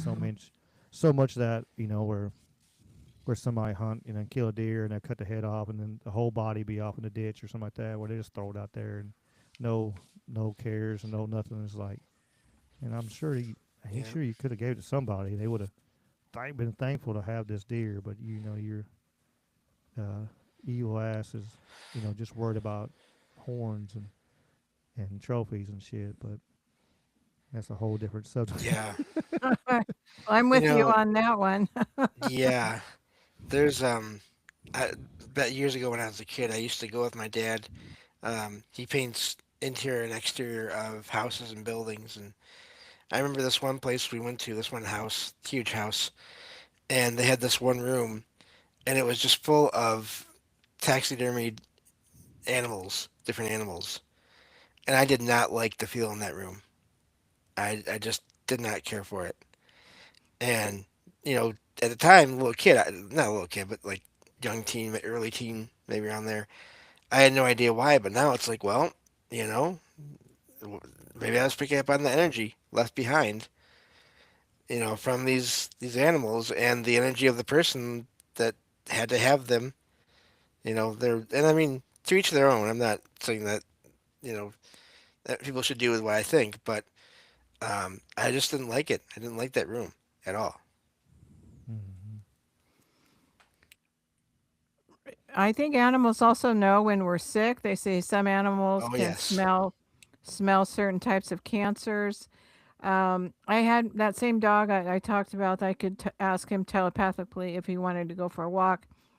I had an infection in my spine one time, and I didn't even know I had the infection yet. And that dog would not leave me alone. He wanted to lay right by the bed where I was sitting or lying down. He would not move. He knew I was sick before I knew I was sick. And I did have it. I ended up in the hospital for 4 days on IV antibiotics, but he knew before I could even feel that happening in my body. So it is pretty amazing. And they say cats also have a their purring has a certain vibration or frequency that can be healing to us. So and we know the contact, the love, the compassion, and the togetherness, or the um well, they love you unconditionally. At least dogs do. So of course Hmm. that's healing. And then of course there are therapy dogs, therapy animals that people appreciate so much.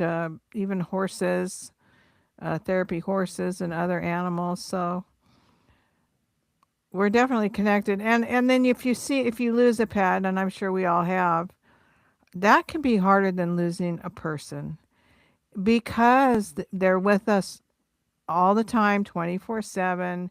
Your cat or your dog is there with you all the time, and they don't get upset with you if they don't like what you say, or if you're a little bit late, they love you anyway, or if you do things that may annoy the people in your life, the dogs and your cats can. Yeah, there are animals that can tell, and there are also animals that can tell if you're going to have a seizure. They alert when someone's going to have a seizure.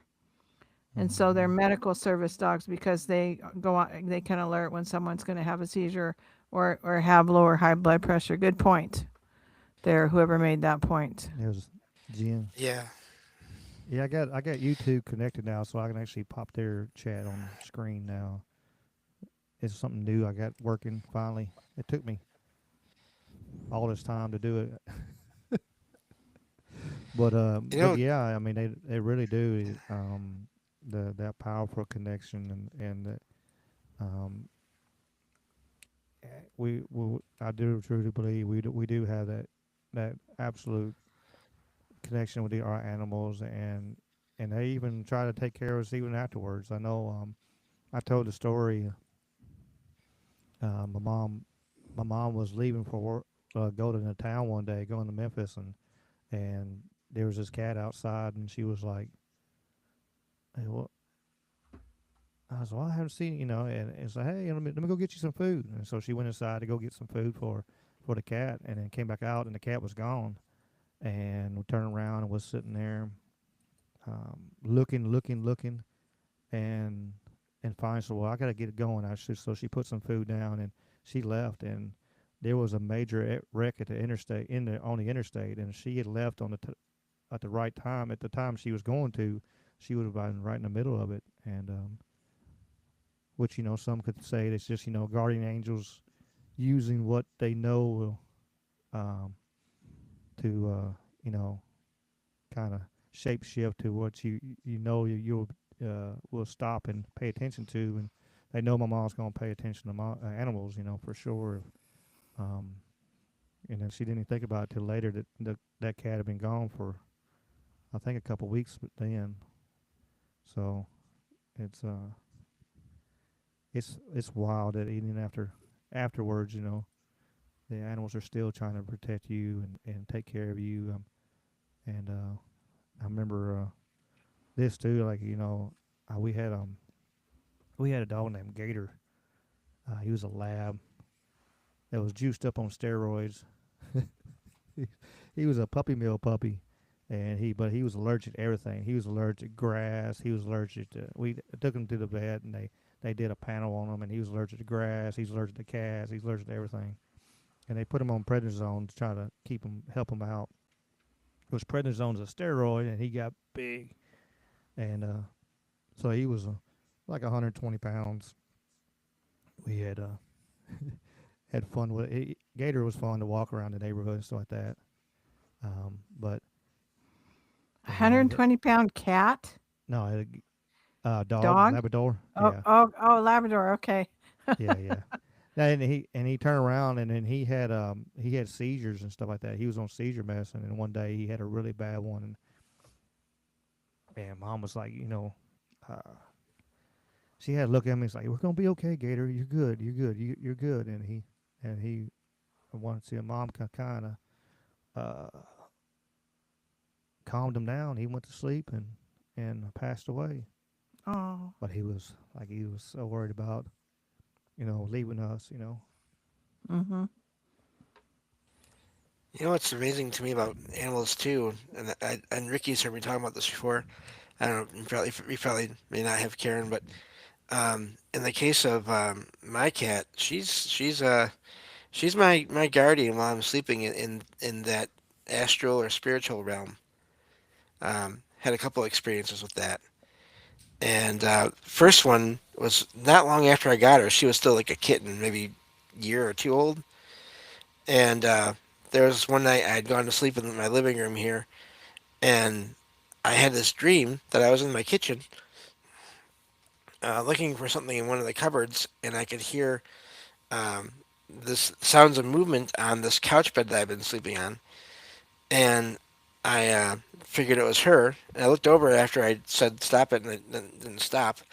And I saw two identical versions of my cat, and I could sense that one was her, and this other was some other being, other consciousness that was there, and they were just sitting on that bed staring each other down. And I woke up because I was surprised, and she was sitting on the bed looking right at me, and like she was asking if I was okay. And once I woke up and sat up, she jumped down from the bed and everything was fine. And I feel like she was protecting me from something or someone that was appearing like her, but definitely was not her. James So I had a have a question skinwalker for around. you and the people in the chat. Do you ever get that feeling that somebody's watching you?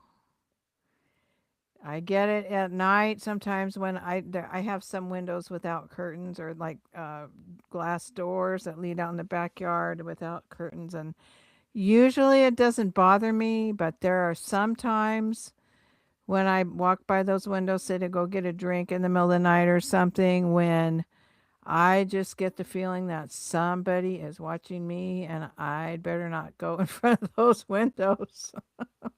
You know, I had a thing with that with my bathroom mirror of all things once, where I was heading to the bathroom at night, and I before I even got to the bathroom door, I could just sense there was someone there in the mirror looking out, and I did not want to see who or what it was. Hmm. So I went to the bathroom, did what I had to do, and just made sure I did not look up at that mirror the whole time, and left. And then, of course, by the couple hours, few hours later, everything was fine. I was able to go in there again, and everything was fine. But this one time, only time I've ever had a weird experience in my adult life with a mirror, and that was it. But I did have a bookshelf in my apartment for a while. It was my dad was temporarily storing it here, and there was something attached to that bookshelf that would stop by every once in a while and just look and watch the apartment. And I was not sorry to see that go. And I had one other experience with that with this old cabinet hutch that I have, and I feel like one or both of my great grandparents would stop by here once in a while and be attached to that hutch and just look around. It was never a bad feeling, but just like, oh, there's someone else here, and then it would go away. And it has not happened now in many years. even though I still have it. And so yeah, I've had that a few times.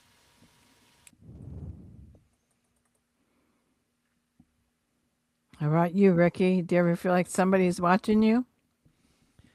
Uh, I've had that sense of being in a place for sure, and like there's something wrong. There's an energy wrong in here, um, and then I'd be right. I've had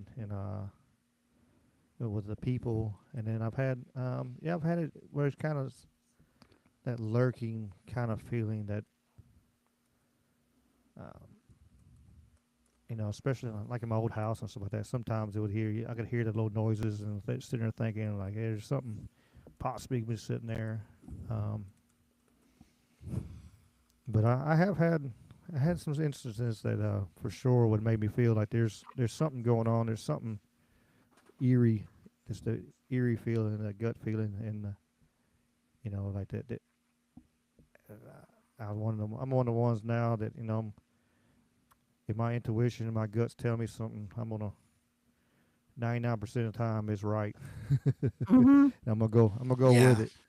Uh, I did it a bunch of times, just like taking my intuition and stuff. And I remember even working at the asphalt plant, and I may turn around. I'm like, uh, I tell my loader, get the feeder down. We're gonna shut the plant down a little bit. And he's like, why? I was like, I just got a feeling. Okay, so we shut the plant off, and then 5 minutes later, 10 minutes later, road foreman call. He said, hey, shut the plant down, shut the plant down. We're broke down. I'm like, it's already down. It's done. He goes, what? I was like, I just had a feeling. He's like, all right, cool, cool. And then I did it so many times. It was my crew would always laugh about it and stuff like that. At first, they were kind of like questioning, like, man, what are you doing? And then after I did it so many times, it was like, yeah, we're good. That's We all amazing. understand. We ain't arguing with you no more. It's um, um, the power of intuition, and I think so many people overlook it for sure, though. Like we said, Have you heard the story of Johnny Cash and his brother and his brother's accident? Are you familiar with that at all? I feel yeah, like I I've think. heard it mentioned, but it's been quite a while. Yeah, I Johnny remember Cash watching the story about his his biography and documentary. stuff. Yeah. Yeah, I read his autobiography, which was a great book called Cash, and they talk about his older brother, who of course was the star of the family, the great hope of the family, the rock of the family, the older brother, and he worked at a sawmill. And Johnny Cash worshipped his older brother, of course. And the day he would go on the weekends, and it was a weekend, and they were going to go fishing, but he had to go work at the sawmill. And his mother told him, "Don't go today. Everybody told him in the family, you shouldn't go to work today. Please don't go to work today." They all had a really bad feeling that something was going to happen that day. But he went to work, and he had a very bad accident at the sawmill and got his, really severely cut up his insides. And he lingered on for a few days and then died. But I always think about how sad that is that the whole family had that intuition, but they Hmm. didn't listen to it. My dad and mom had that happen one time. My dad was on a aircraft carrier. He was Navy, um, and my mom got a hold of him on the aircraft carrier and was like, "Don't go on the deck. Whatever you do, don't go on the deck today." And she had that heart wrenching, like, "Don't not do it." And he's like, "All right." And so when he that later that day, one of the if y'all haven't seen the aircraft carrier where them jets come in, they come down there and they got a hook down there and it catches a cable, and it stops them from take off. It slows them down really fast so they can stop on the aircraft carrier. Instead of having thousands and thousands of feet like they do on the ground. And when the jet hit the cable, cable broke and it flung right there where Dad would normally stand, but he wasn't there that day because of Mom calling him and getting a hold of him. And and that cable went right through exactly where he normally would have stood. So if he'd been still standing there, he would have been cut in half for that, because that cable's huge, absolutely monstrous. Of course, you got to stop a F-16 flying in a moment. So that intuition and that you know, I wish more people would take notice of it, because it's all hindsight's always 2020 when you can go back. Oh yeah, I felt this way, but I just kind of ignored it. Sometimes you gotta accept it and accept the gift that you have, and pay attention sometimes. And it does seem to run, the different gifts seem to run in families. Maybe not with Hmm. every single person, but just different generations. As I always say, I was told by my grandma that her father was extremely sensitive to energies and spirits and all that, and she had her own sensitivities, and then it seemed to have skipped my dad, but overall, except he's had a couple of experiences, but not nearly as many as my older sister has, and she has. I don't think she's had as many as I've had. I seem to be, from what I can tell, the one with the most experiences in the family. And as far as I know, just it's like, okay, well, thanks for letting me win that lottery. I wasn't planning on that, but okay. So yeah, that's how it happens sometimes. It does. These things do seem to run in families. There's a reason you won the lottery, though. You, Yeah. you, you get the daredevil powers, James, Oh my gosh. Yeah. and I see dead people powers. You get them combined, the two movies. Boom, we get James, Yeah. I super always joke daredevil. I'm the real life daredevil. I have all the hearing ability, none of the fighting or physical abilities of the character. So, but It's yeah. it's on the other spectrum, like on the movie Unbreakable. It's talking about uh, it was spectrums. How they were both.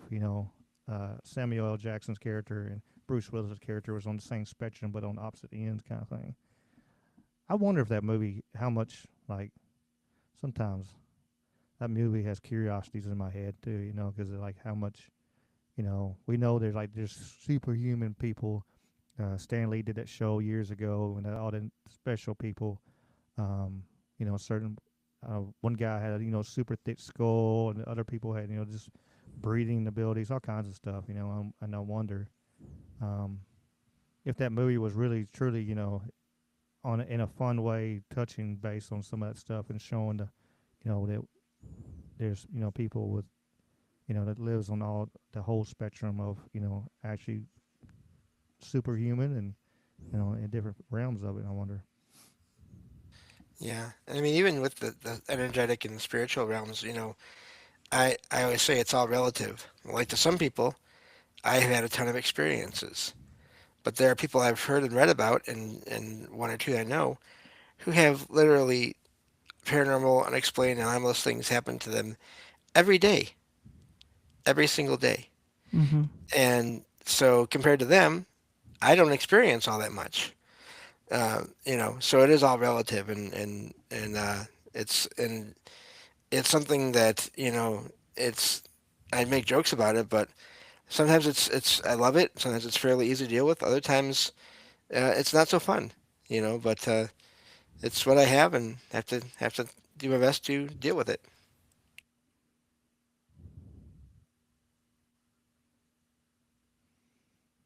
Dawn has a So I question. It says, any ideas on a for a mimic?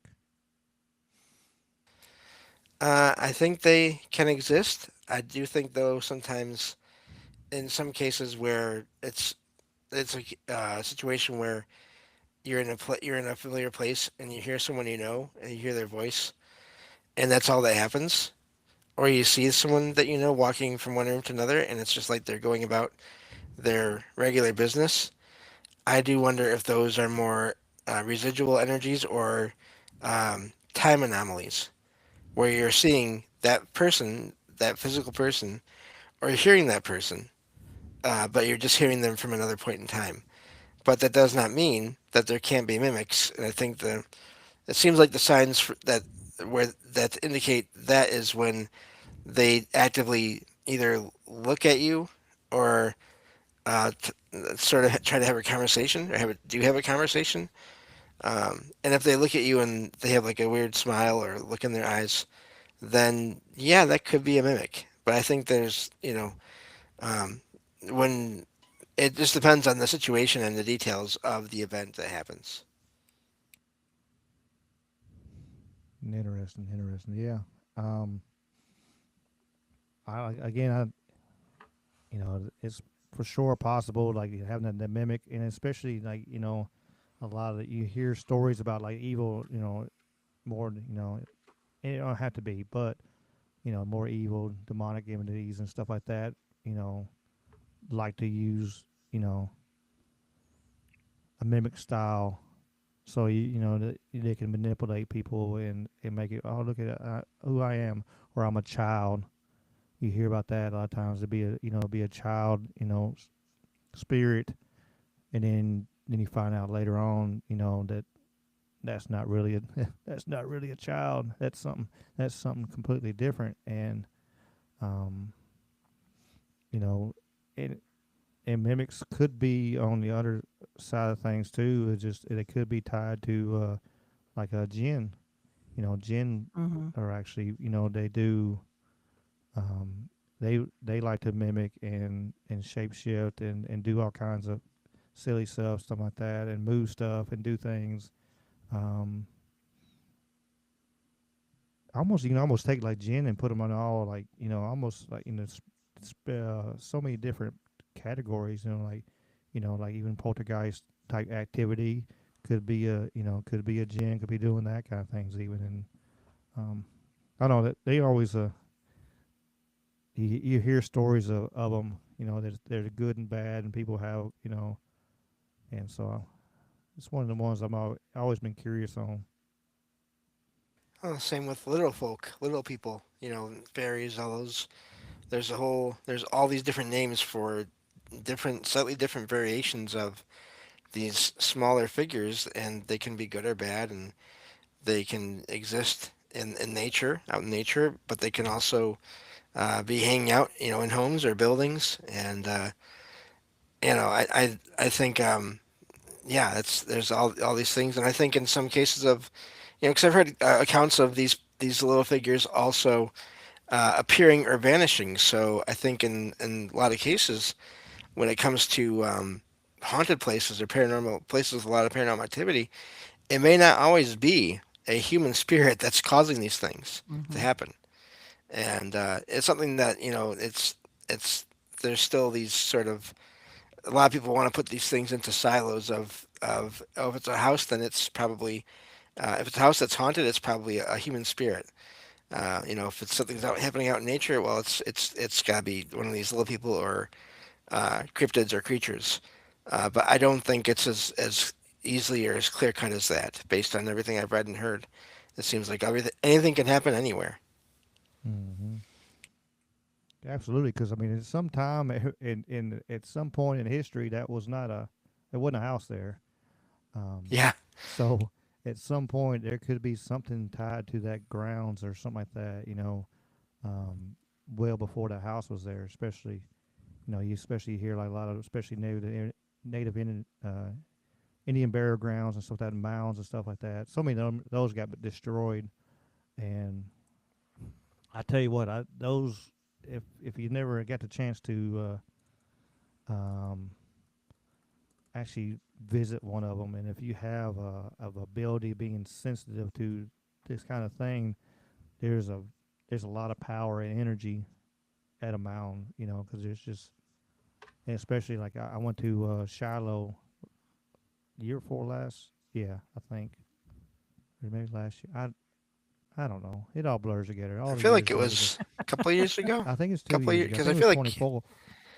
yeah, Yeah, I think it was because I remember you 24. telling that story like a year ago. Yeah. Sorry. So yeah, I think it was 24, and and we went out there, and there's the Tennessee River's right there. And then you get all these ancient, old uh, burial mounds sitting there, and you can kind of you can get on top of them and whatever. And they got some of them got stairs you can get on top of. Some of them you kind of distance, man, you can just feel the energy in there. Absolute, just the power uh, of those. Of course, Shiloh has so much history too. Which I've talked about that, where I've heard cannon fire and music and Trump music and just driving around through there. There's so much history. There's so much because there's a Civil War battlefield right there, and 20 something thousand people died there in like 2 days, and you still see there's lots of people taking pictures and got um, Civil War soldiers walking along. They've got pictures of that. I've never got that part, but I did hear the music. I did hear faint cannon fire from a super long distance, like it was, and I'll never forget that because my mom looked at me and was like, "Did you hear that?" I'm like, "Yeah, I heard that." And both times she stopped and looked at me and was like, "Did you hear that?" And I'm like, "Yeah." And I know my brother and my dad heard it, but I know we both heard it, and I didn't even say nothing to her about it. And she turned and looked at me. I guess I had that look on my face like, "Oh, holy shit, what I just hear?" But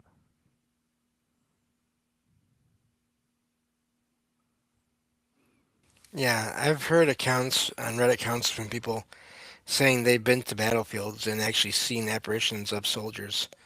And sometimes it's like a residual where the soldiers don't seem to notice them. Other times they'll say hello, or they'll have a little conversation, and it is really wild. So I don't doubt it. I see Merlin said in the chat there was asking about the mimics, and we're talking about pose items or people using glam or illusions. And Merlin said he's seen them all. He said, "Why use makeup if you can use illusions? Make one look like a model. Sometimes can be used for good. Not all power. Not all power is bad. I agree. Not all power is bad. Uh, and kind of like the jinn and stuff, like the good and bad. Um, it's the good and bad in it all for sure."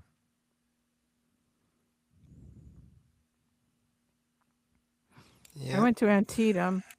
It was in the daytime, but I was really struck by the vastness, and there was definitely an energy, power there. There was a power, a sacred power there. They say 23,000 people died in one day. It was the bloodiest battle in history there in the Civil War in one day at Antietam. So Mm-hmm. I did go there. Like I said, it wasn't at night. We walked around for a little while. I didn't hear anything strange, but I don't think I was with people who weren't really tuned into that kind of thing. So I wasn't really expecting to hear or see anything, but I did feel the energy, and I'm really glad I went. Yeah. Yeah, I wonder that maybe that's with both my mom and myself, and I found out later, like my I had other aunts. I think my great grandma and stuff. They had were sensitive to certain things and stuff like that. I found out later on. So maybe with me and my mom both being there, both sensitive to stuff, maybe that was why we were able to hear some of the things. yeah. That reminds me of my first experiences I had were at my aunt and uncle's house with my one cousin. But the thing is, we had a bunch of experiences there together, but he never had, and I don't think anyone else in the family ever had paranormal experiences in that house, unless I was there with them. So, um, yeah, there may have been something about myself and or the combination of myself and my one cousin that made the energy just right for things to happen. Because nothing ever did happen there when he was there himself. Hmm. I see Birdhouse Blues says, talking about Savannah, Georgia, and yeah, I've heard a lot of down in Georgia, around in Savannah, that there's highly paranormal activity there. Um, Yep. yeah, devastating yellow fever and epidemics and stuff. Yeah, it's there's a lot of wild places here, especially in the South. Hot Springs, Arkansas is another one that's super highly active. If somebody ever gets to go there, it's a pretty cool place. They got a whole bunch of old hot springs and stuff, and old bathhouses that look like the ones from the Roman times, and um, the mob built hot springs, and so there was a bunch of that kind of death and um, there too. So, but but they had all the streams and underground underground springs run around there. And I know one place at one of the lakes, there's actually like three streams come to one spot, and we could actually, like, if you want to, you could drink it, drink the water and stuff. But it's pretty amazing. There's so many places around the world and around the nation. It's just so highly effective and highly, uh, the energy is incredible for this the paranormal and the supernatural for sure.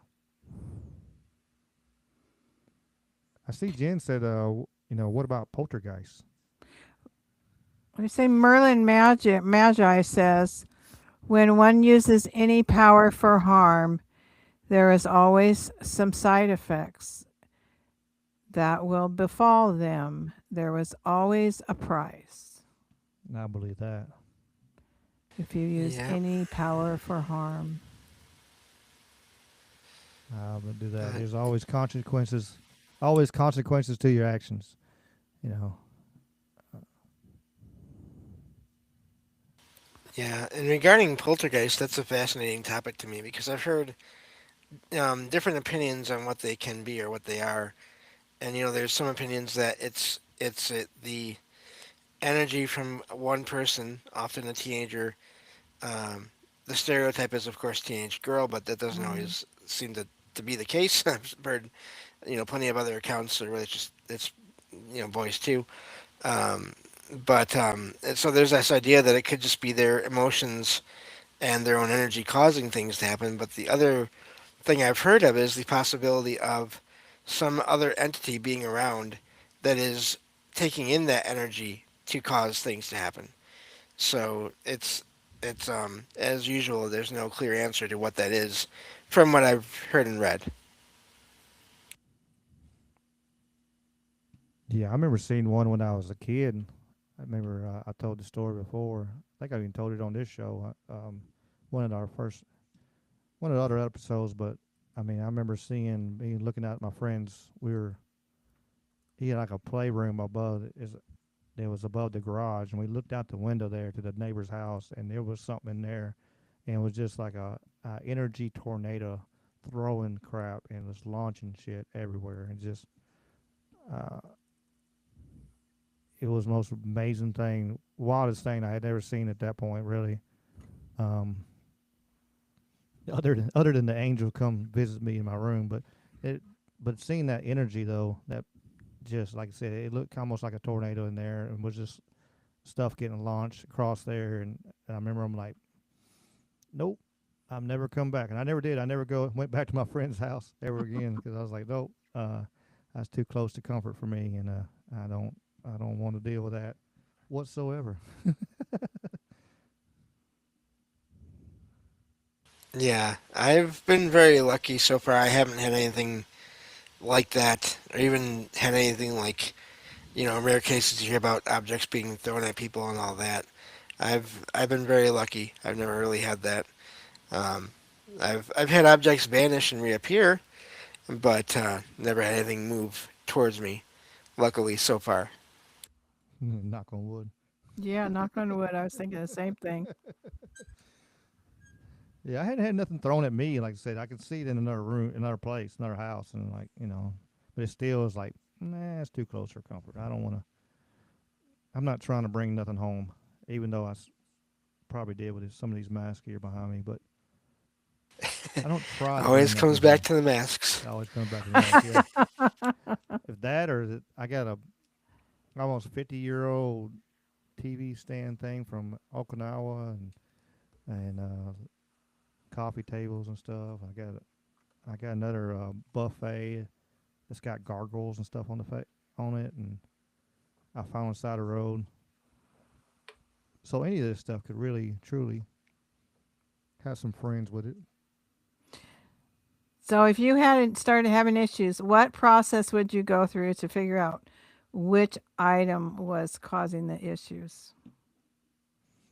That's a good question. I've heard, yeah, I've heard this. People say, well, you have to sort of, I mean, if you can, try to pinpoint when the activity started, and then, try to remember or find out if you can through whatever records you keep or things like that. But maybe see if you can figure out when the activity started and trace it back to the day you brought certain items into your space. Uh, I think that can work. I think if you don't know, then you almost have to take one item out of a space and give it some time and see if anything else happens, and then do that with each item in a place until you sort of figure it out. And the problem with that though is where are you going to put the items that you take out? So it may not always be that easy. Um, but yeah, it's I don't know, and it's so tricky because how do we know that when a spirit or energy attaches to one item, how do we know that it can't then transfer to something else? Right. And Mm. so, uh, my most common response to all this is usually I don't really know. It's honest. I say that a lot too lately. You know, I'm curious what you think about a Dybbuk box. Have you heard of those?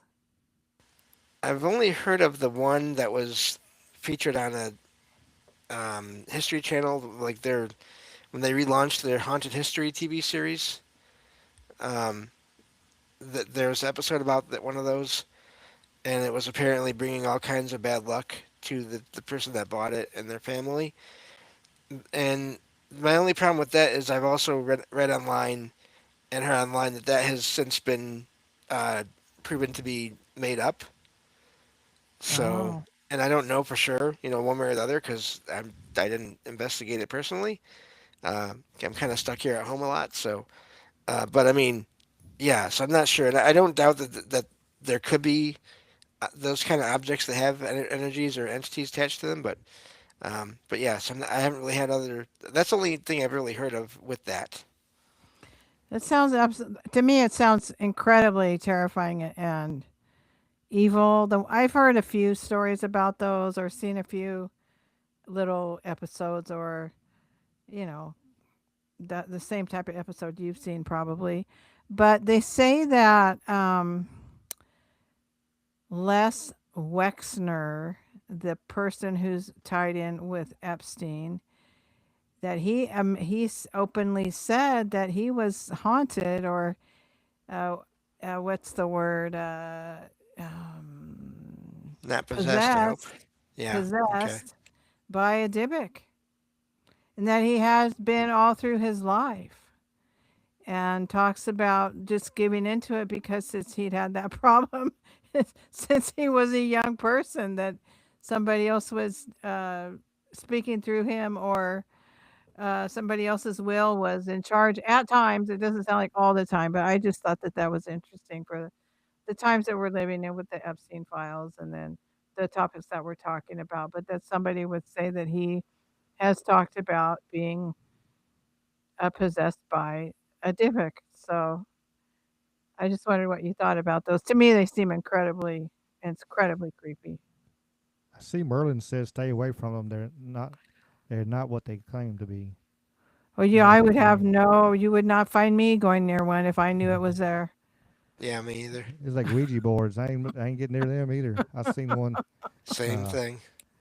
I seen one in the Discord chat, whatever, one time, and then I was up in Minneapolis, and um, there was one in the antique place and over there, and they had a Ouija board and all kinds of other stuff right there. And I took a picture. I'm like, nope. That was my text. I Snapchat a bunch of people. I was like, nope. I'm good. Well, my I don't want no part of that. yeah. But it's like that on it. I don't know if y'all seen that silly video where somebody was like, "Look, I found this board up in this attic," and and they cleaned it up. It was a Ouija board. Like, yeah, we're gonna make it into a charcuterie board for my child, and like, oh, that's great. And the guy was like, that's great. This is what's gonna bring in the end of the world. Some kid's gonna cast or bring in a demon using a charcuterie board with meat, and uh, that'd be our luck. That's what I'll say. Yeah, the thing with Ouija boards, and I bring this up every time because I think it's just such a it I learned something from the experience. Uh, I went to this one store in my town where I live. It's like a they sell all kinds of board games, party supplies, just all odds and ends. And this one day I went in there to get like a thing of pop or and maybe a candy bar or something. That stuff I don't need. And I walked in the back door and I walked further into the store. And as I was walking, I got this weird sense of presence or energy right next to me. But I didn't think about it as I was walking past it until I walked past it and it went away. And I thought, that's weird. I never had that happen here before. Okay, what did I walk past? Went back and there was a stack of like three or four Ouija boards in their boxes sitting on a shelf. And I got that same feeling again. So my question now is, were those used sets that were just repurposed and are being sold again, or were those brand new and there's already some energy or entities that know what they are and what people use them for, and are just waiting for people to buy them and take them home? Someone says elf on a shelf. I tell you what, that one that had that Ouija boards I saw up there, they had a bunch of weird sculptures and stuff. It was like each floor, it was a 4-story warehouse. It was a cool like old one that had the cool freight elevators and stuff like that. Each floor had something different and stuff like that. But each when you were walking up the stairs, they had a bunch of weird um, sculptures there in the window. And I was like, I don't know about this doggone place. It was odd. And then like I found a whole booth full of Ouija boards and other stuff that I didn't go near. I I left don't it blame be. you. I It's didn't a touch good it. idea. I ran away to live. I ran away to live again. Well, it's so tricky because I'm sure like I think that's another thing we have to be aware of too when we're looking at objects that we're interested in getting is that go with how you feel. Go with if you feel anything weird about something that you're coming across, and it's tricky because obviously not all antiques or objects in stores are going to have activity or energy surrounding them. You just have to be careful and sort of uh, listen to what you're feeling because if you don't, then you could bring something home with you that you don't want. And I mean, that's a common thing I've found many posts about over the years. People getting things from relatives, as we talked about earlier, or just finding things in stores. And mirrors, of course, are a common paranormal sort of magnet. It seems, Hmm. but again, they're not all mirrors are that way, but some seem to be. I remember um, in the house I used to live in with my dad and former stepmom for a while, on and off. The room I slept in was there was a guest room, but it was like a storage room too. And my stepmom at the time had these two mirrors, looked like they were older mirrors, very fancy frames and everything. But she had them facing each other in the middle of this long, narrow room. And I never liked going between those mirrors, and I always went past them as quickly as I could, and didn't know why. And of course, back at the time, I didn't know why because I wasn't looking into any of this yet, and I was still like in my late teens, I think. And yeah, now I doing enough research, you find out why. There may have been some energy attached to those mirrors, and I was very happy when eventually they were gone. They say portals, and even like all the stories, if you chant certain words and have things pop up, um, like Bloody Mary and such like that. There's there's many that say that is mirrors could be a portal and be used as a portal. You know, um, especially some kind of if a lot of people like to play with this kind of stuff. They like to play with the paranormal. They like to play with like try to Yeah.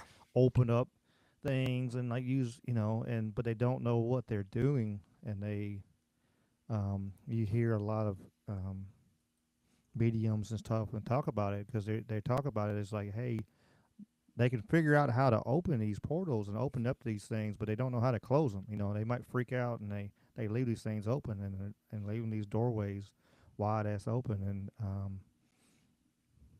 and then that's what really causes problems and really causes like severe hauntings of places because somebody messed around in there and you find out later that they done seances or something and opened up stuff and didn't know how to close it. Um, Yeah.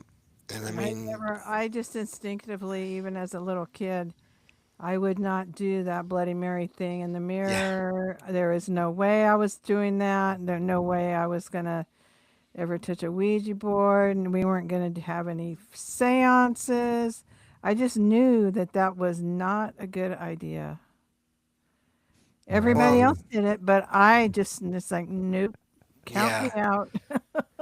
Yeah, I don't And blame you. part of the problem with that too is, it's marketed to people in general as a game.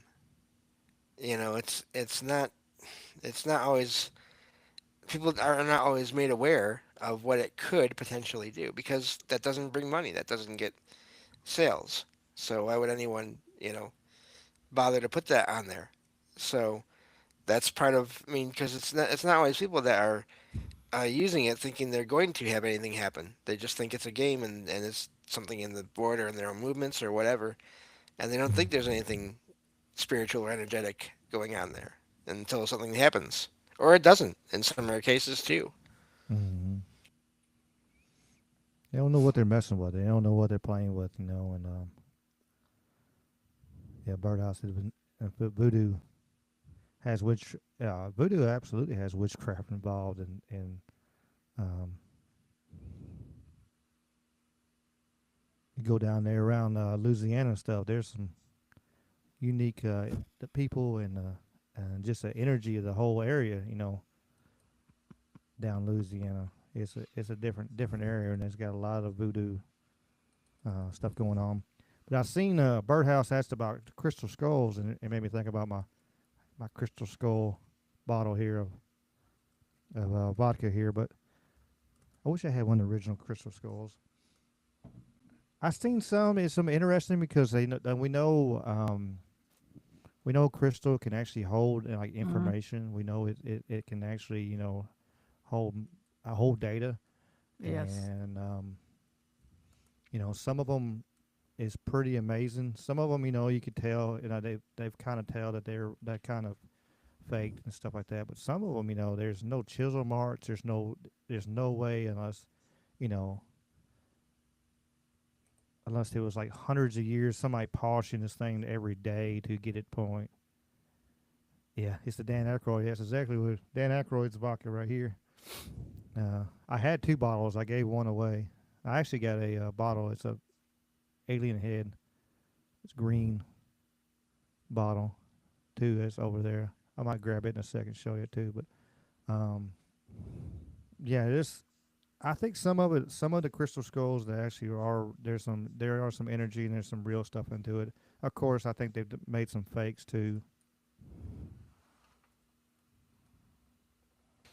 Yeah, and I think there's something to that crystal thing. It, I was, Sorry, go ahead. oh, I was gonna say Merlin said it's not vodka anymore. Yeah, it's still vodka. I don't drink anymore. This is I don't know if y'all. Yeah, I probably can't see really. It's Oops, still got the my chair. plastic thing on top. It's never been open, so it's still pure vodka in there. No, it wasn't that much. I don't know what it is now. I paid uh $45, $65, something like that for. I actually got two bottles. They messed up my order. They sent me two for the price of one. I don't think I paid like 50 maybe dollars for it for me to look at. Thought it was pretty cool, just be unique. But what are you saying on the skulls, James? Oh yeah, even I wouldn't be surprised if some of them are, genuine. They do have some energy in and around them, just because of my own experiences and others I've heard about. Um, I always say there was a while, I don't know, a couple of years ago, where this one week, every time I went to sleep, I had bad dreams. And a couple of nights in a row, I thought, well, whatever, just my mind going through whatever. But it happened like 4 or 5 nights in a row. And I knew I had these crystals I'd gotten from family over the years, a couple of them, and they were both different kinds of quartz. And I just had this feeling, again, intuition, whatever you want to call it, to get them and put them beneath my pillow when I went to sleep next. And I did that, and no more bad dreams. And now I always keep them on the table next to my bed. And most of the time that seems to do it. And if it doesn't, then I just put them under the pillow again, and I'm usually fine after that. So I think there is something to all that. Oh yeah, no doubt.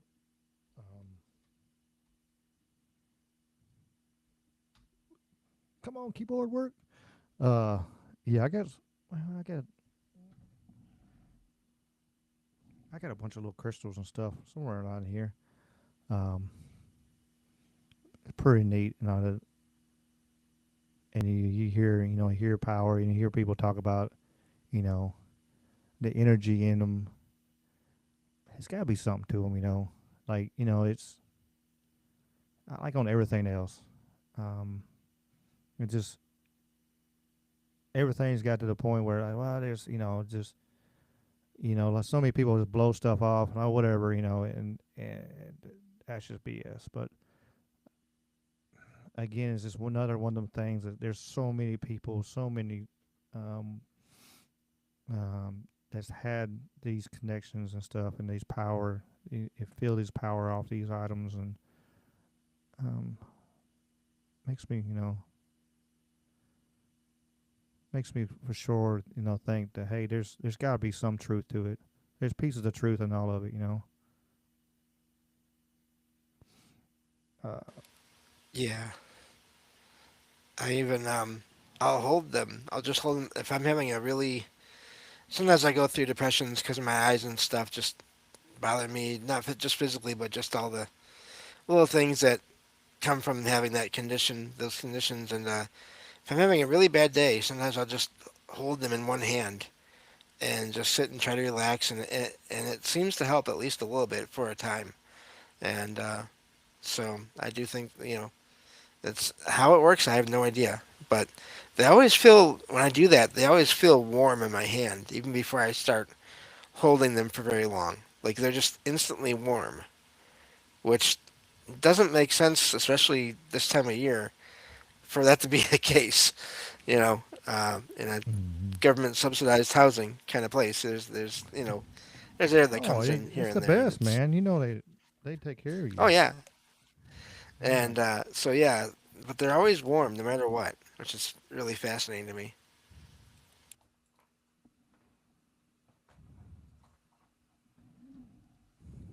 Yeah, I got these right here. Forget where I got these from.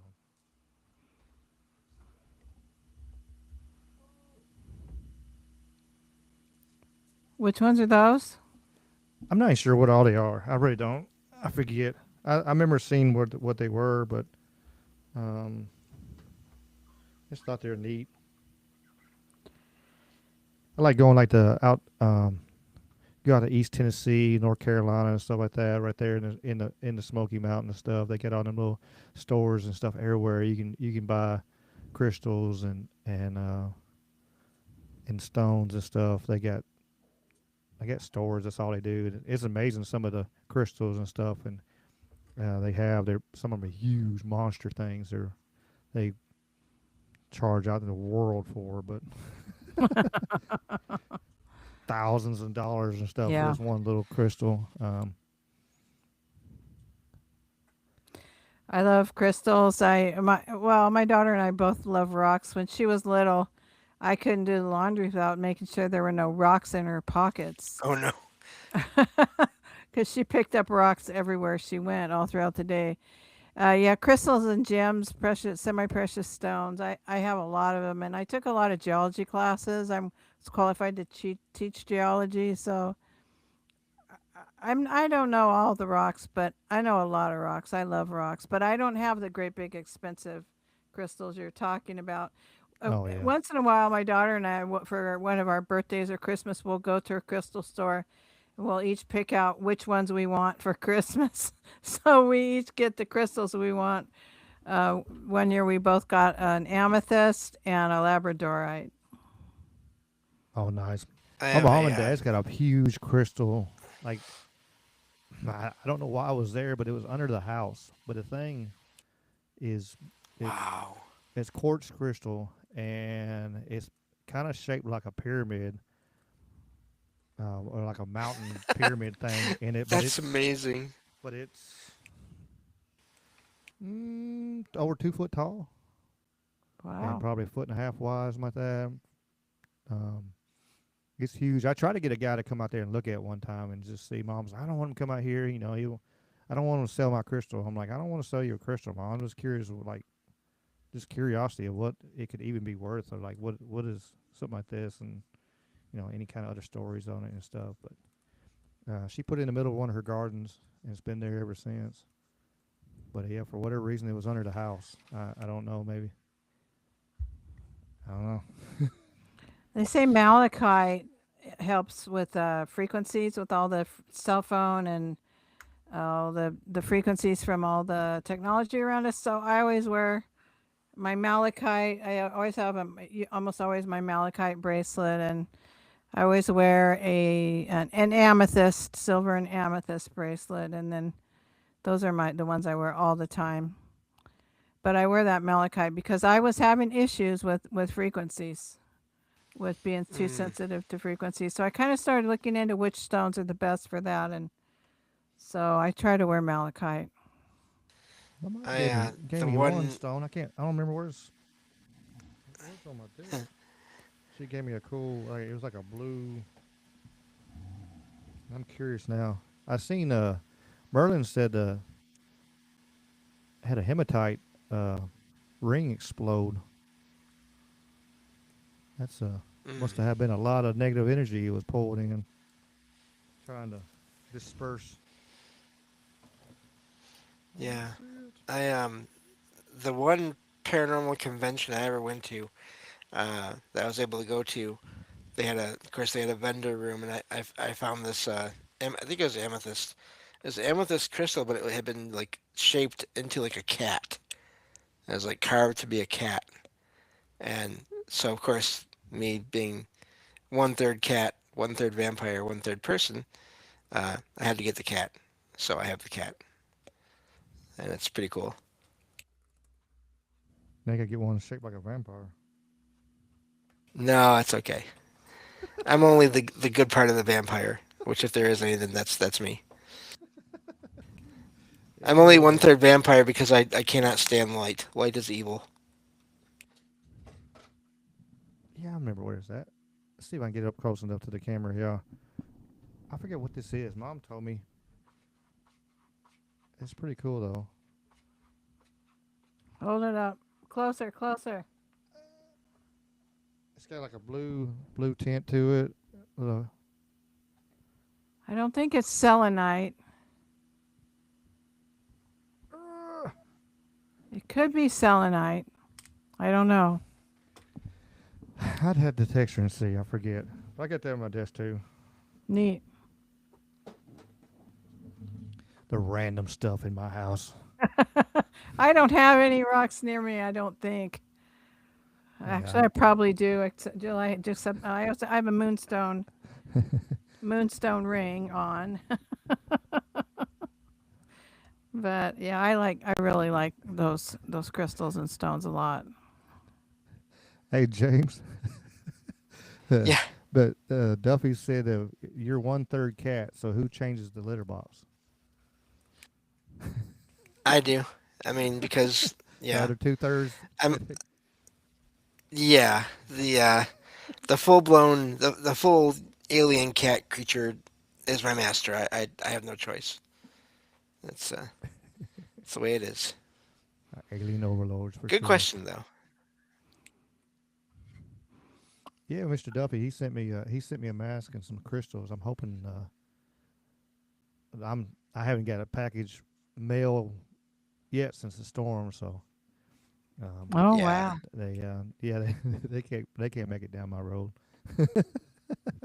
I can barely make it down my road. It's pretty slick. It's all ice, and I was driving around today, and it's slick. I'm just glad I put my truck back together. I had broke it pretty good, and I put it back together, and thankful I did.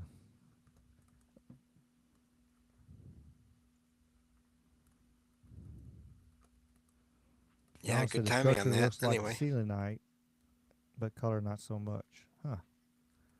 I forget what mom's. I could probably text mom's like, what is this stone? What was that blue stone you gave me? She'd tell me. We're gonna find out. We'll call in a favor. I need to get mom on here. I still want to get mom.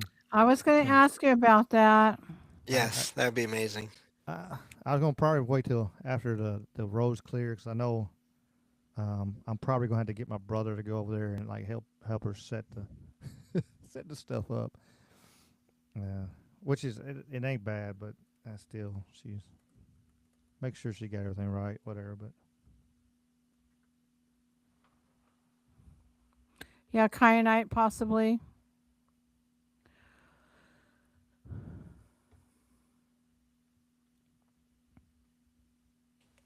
Yeah. Yeah. I have a. I think it's a clear kind of quartz, and then there's another one that's more like a. I think it might be rose quartz, but it's not a clear one. So I have two different kinds. Rose quartz is like kind of pink. Okay. Yeah, it might be that. It might be that one. There's the one that's not clear because the one is clear and then another is not. yeah, I heard. I guess Ashley. I mean Ashley's under part of that snow, all that they got off in North Carolina. Probably so.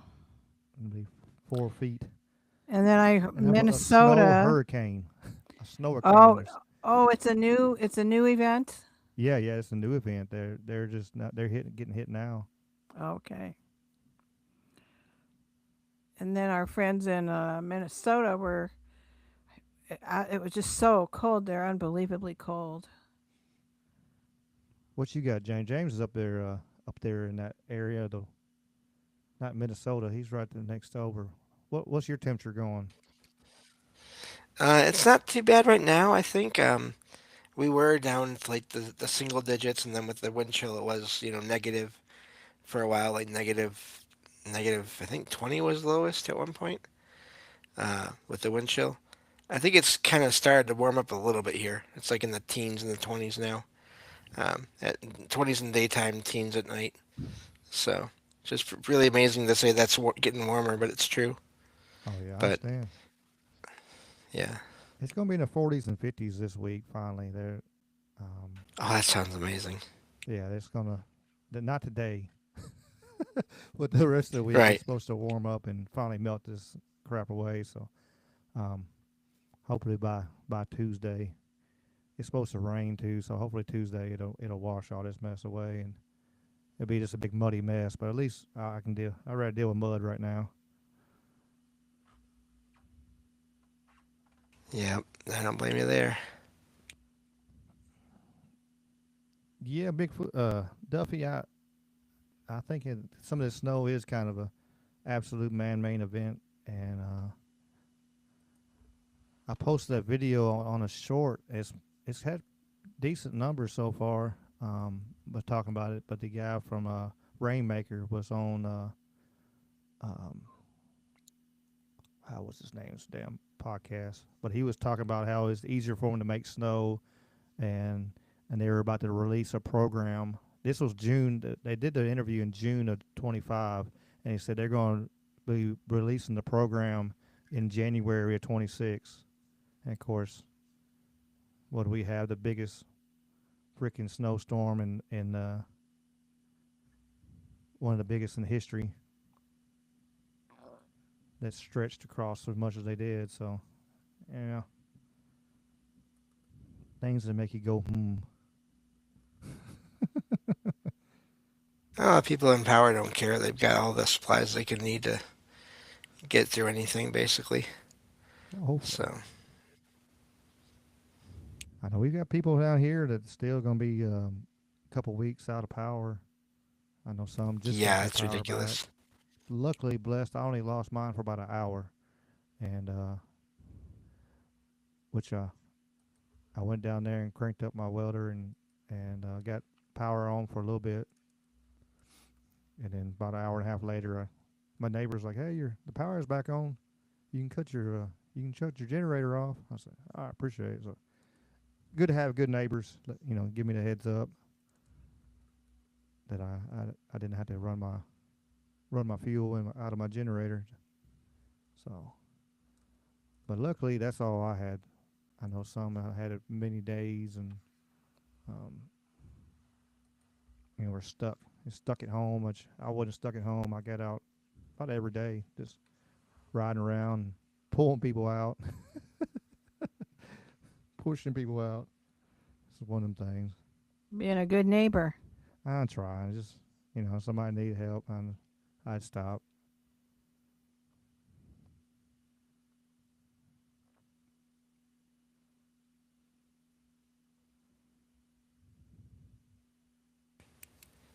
Yeah, that's good.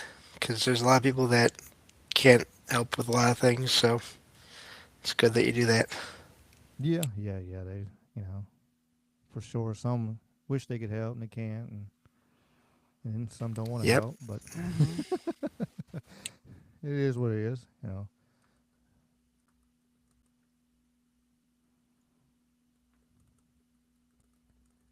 And one of my intuition things, I was sitting there. Uh, I said, I need to go. I need to go down Hidden Valley. Let me go that way. Went along, went that way, and got to the end of it. And my neighbor was trying to get up the road, and so I turned around and pulled him up the road.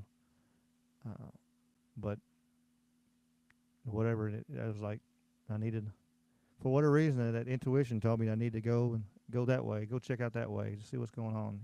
You need to go. I was like, yeah, I'll go that way, see what's going on that way, and luckily I was and able to get him and his family out, stuck on that hill. Yeah. And That's um that's amazing. Yeah, sorry. no, I was gonna say yeah, just that into like we were just thought about ourselves, not to bring up like be doing good, it's just that just following that gut, that intuition, like we were talking about earlier. It's just um, most likely it's not going to lead you wrong, kind of thing. If you're especially if you're well in tune with it, and I agree. I think the more we use it, the stronger it gets. Probably the more we learn to trust it. It's just kind of like playing an instrument or any skill. You learn. The more you are in tune to it, the more you use it, the more you'll be in tune to it. So the better you'll get at hearing it and following it. Yeah. I wouldn't have had my weird sightings of a blue light in the sky if I hadn't listened to mine years ago. Um, just out of nowhere, kind of. It kind of wasn't because I had been talking with a friend about doing a show on all the different ways that aliens, whatever they are, might contact people. And we hadn't done it yet, but we were talking about it. And this one morning, it was night, but morning, about 3 o'clock, of course, um, I had this feeling like I might as well go get the mail because it was just around the corner. And I stepped outside and saw there was a light up in the sky that I didn't recognize, and it wasn't blue. It just looked like a regular star, but it was. I usually don't see stars at night because of my low vision and things, but I was able to see this thing. And as I was walking around the corner, around my court, my apartment complex, I was thinking it'd be amazing if that wasn't a star, if that wasn't just a star, or if it wasn't a plane or a satellite or a drone, if it was actually something anomalous. And I was thinking this right as I went behind this one tree that's right across from the mailboxes. And as soon as I came out from behind that tree, that light had turned blue.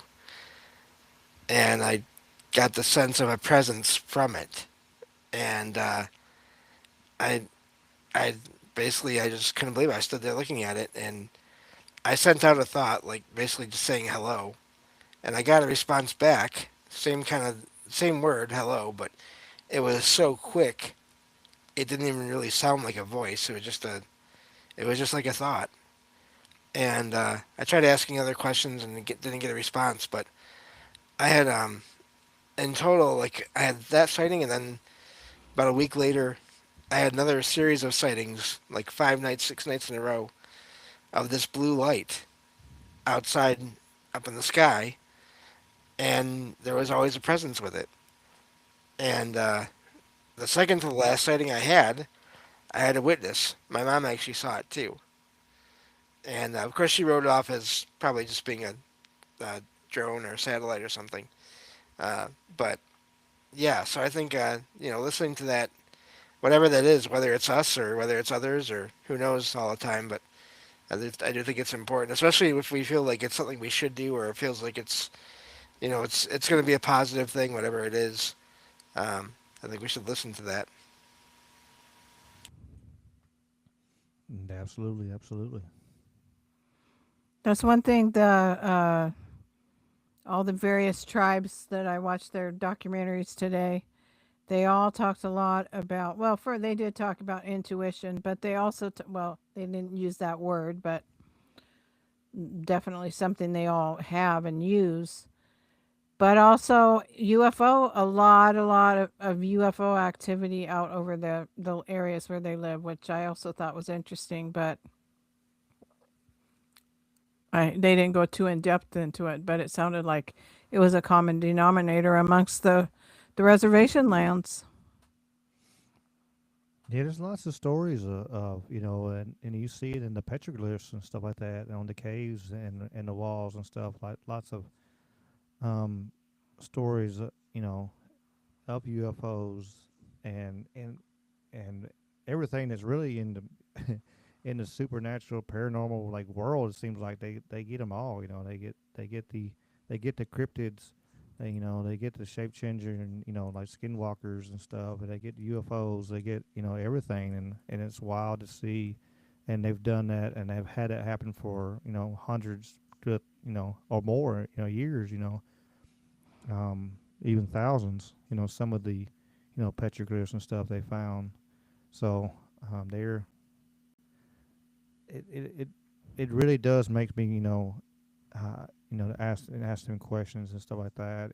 Because especially some of the tribes and ancient tribes, and they put on masks and do the kind of thing, and I wonder, is it you know kind of the ancient alien question, but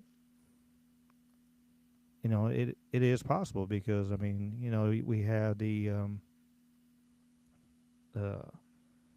they turn around in some of the islands in the Pacific. They had the plane cults where them tribes where during World War II the planes were dropping cans of corned beef and peanut butter and all that kind of stuff and down on the tribes, and they were getting goods from these planes, and then after the war was over they stopped dropping food, and they actually put up altars of planes and stuff like that, and made it look like a plane, and was actually worshiping the plane, trying to hoping the plane would bring back the the food, and so it shows that kind of mentality of you see something in the past, you know you're going to mimic it, you're going to recreate it. And so when you see a lot of them tribes with them different masks and stuff like that on and doing them ceremonies, it makes you wonder if they really did see some kind of different maybe ancient alien that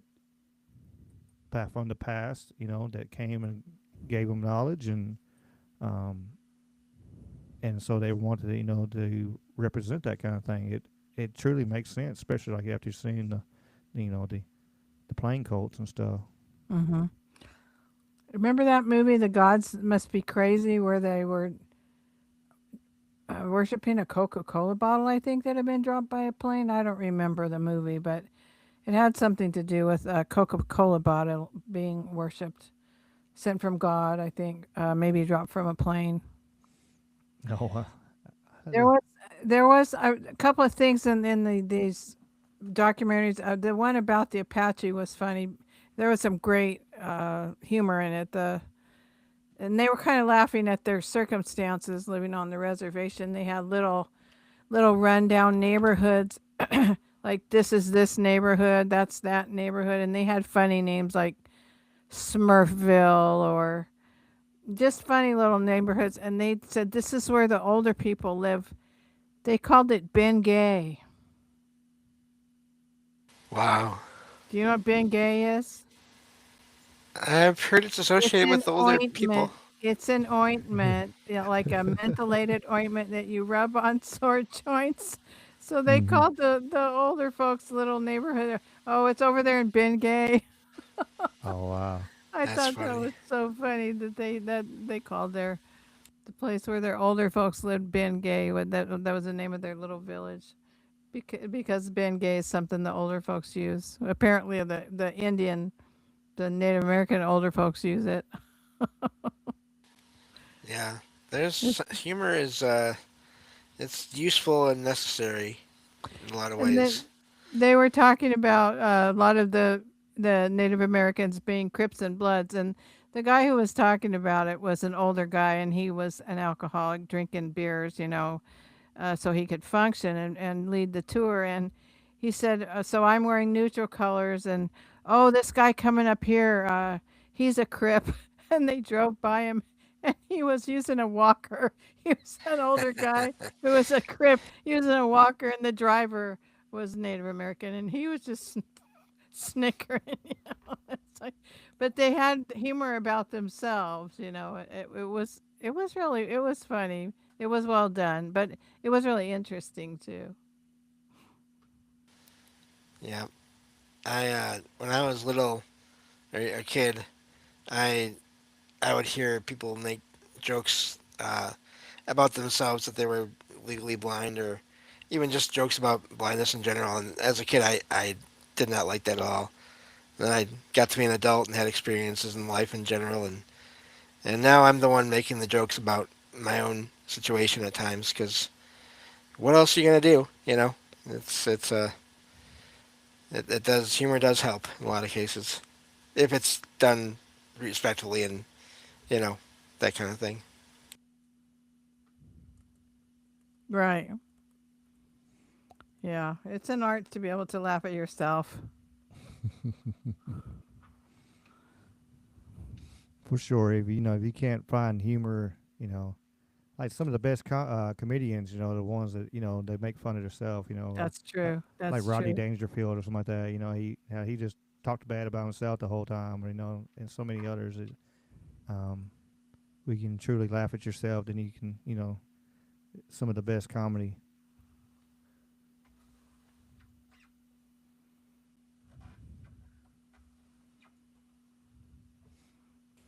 Yeah, and you hear that. I mean, in some paranormal experiences too. People run across situations that are things that happen that they make them laugh. It's not necessarily anything scary. It's something that reminds them of someone that had passed on, that possibly that spirit is doing to remind them of that. Um, it's just little things can happen within all that they make you laugh. They're not scary. So I've had a couple of those over the years.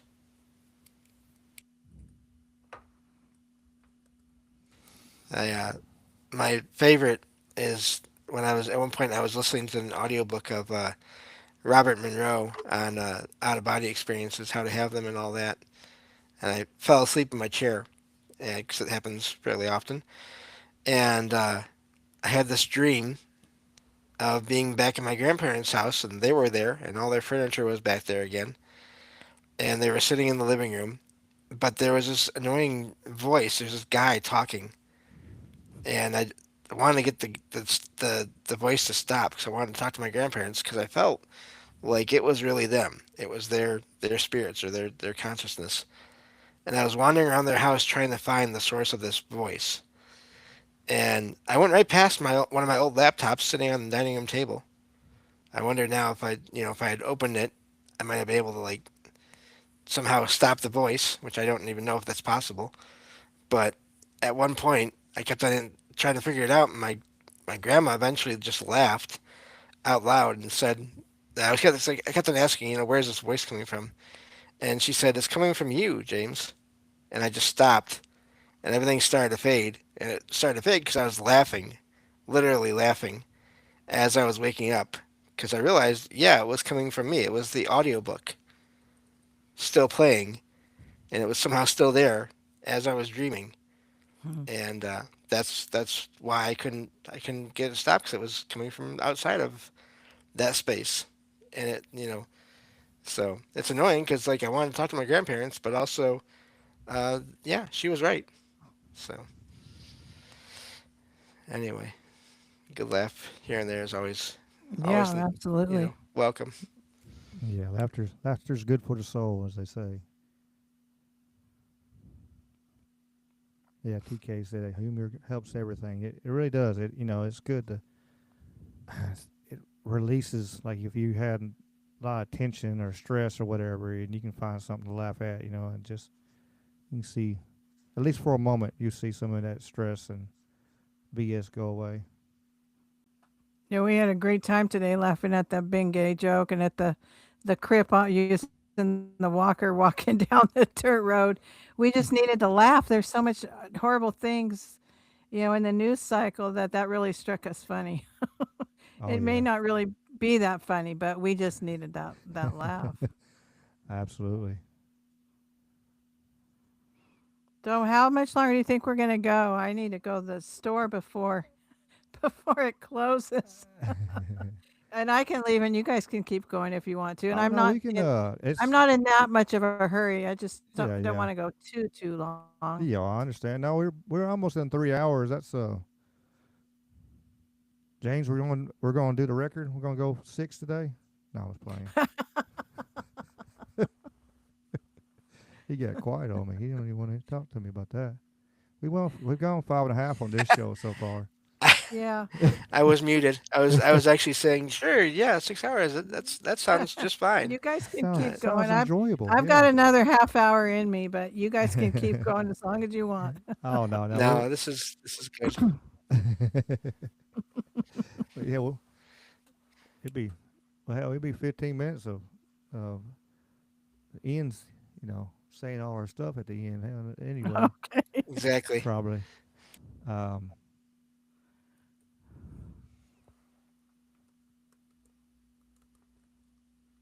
And I'm but looking yeah, forward to sorry.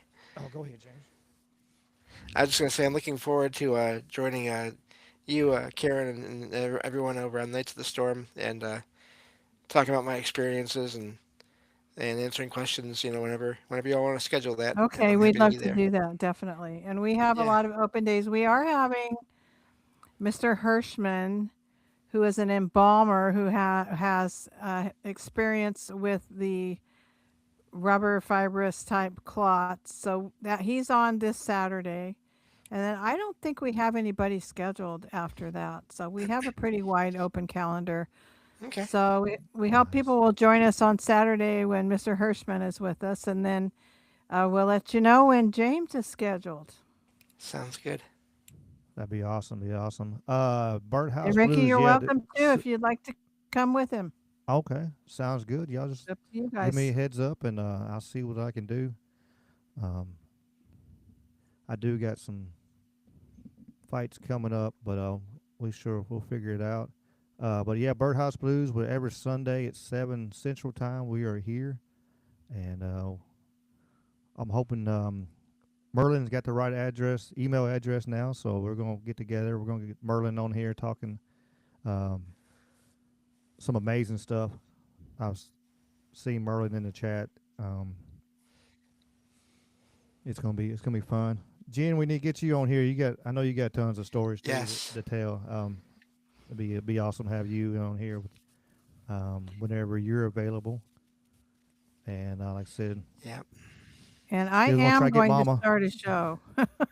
Yeah, People and keep out, are you? I truly am going to start a show. I did get my microphone and I'm going to do it. And I would like to put the link in the chat sometimes, like some people do. And if people want to join, that would be a lot of fun.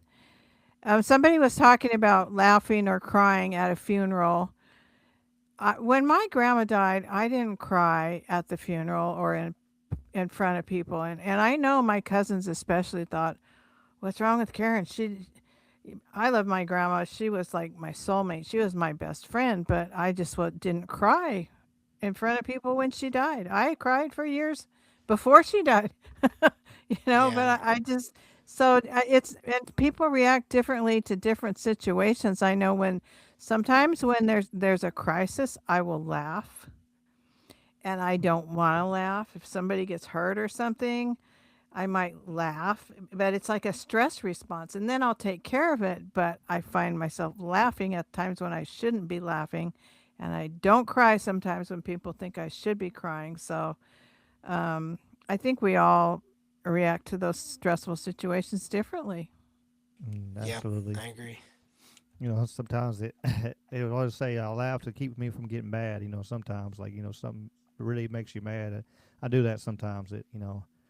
And I just get so mad, and I'm like, I just start laughing. I'm like, just before I can blow that steam off. I'm like, yeah, because if I stay angry, it's not going to help me any kind of good. So I see the Sweets is dropping links in the chat. Sounds good, Jen. We'll sure get together about when you can get you on here, and I know I'm gonna get with Merlin. Um, and I got some more lined up. I got some more guests looking for sure looking into. I need to reach back out to them. I'm still trying to work schedules and stuff like that. So I'm still constantly trying to bring guests and so if y'all know anybody, you know, you can email me too or connect. Do some connecting. Be glad to have it. Got shows on Sunday nights, as you see, 7 o'clock Central Time, and then Wednesday nights is losing more. We have talked to Mr. Duffy. He came on there and talked Bigfoot, and then but we losing more conspiracy theory, political leaning more side on Wednesday. So stuff is going on in the world. So Wednesdays at 8:30 Central Time, we go live every Wednesday. At least myself, and might add Dave and Jamie and who knows who else. Even James has sit in with me before on there. Um, so appreciate y'all being here. For sure, y'all check out all these links. They're getting dropped in the thing. Make sure y'all follow all of our friends because this is what it's about. We're here to grow everybody. A rising tide rises all ships, and this is truly in this group blessed we are. We're trying to add, we're all trying to come up together and build everybody up. So y'all make sure y'all check out all the links and follow all these channels and make sure you subscribe to this one too so y'all can come back and we're going to keep on trying to throw good content and having fun and um, James, you got any shout outs or anything? Just thanks to everyone. Thanks to Karen for being here. Thanks to everyone in the chat. Yeah, and please check out if you haven't already, Salsido Paranormal. That's my podcast, and I record. I usually put out 5 shows per week, 4 short ones and 1 longer one. And Jen is with me as often as she's able to be there, the Arcane Observer, and she has her own channel as well. And so yeah, and we go for about an hour usually on Saturdays. And so yeah, check out salsidoparanormal.com. That's SALSIDO paranormal.com for all the episodes and links to ways to support the show and check out some books I've written over the years. And I think that covers everything. If you have any kind of paranormal experience, I'm always happy to hear about it and possibly share it on my show. Whether you come on with me on Discord or you just send it in a written form and I can share it there.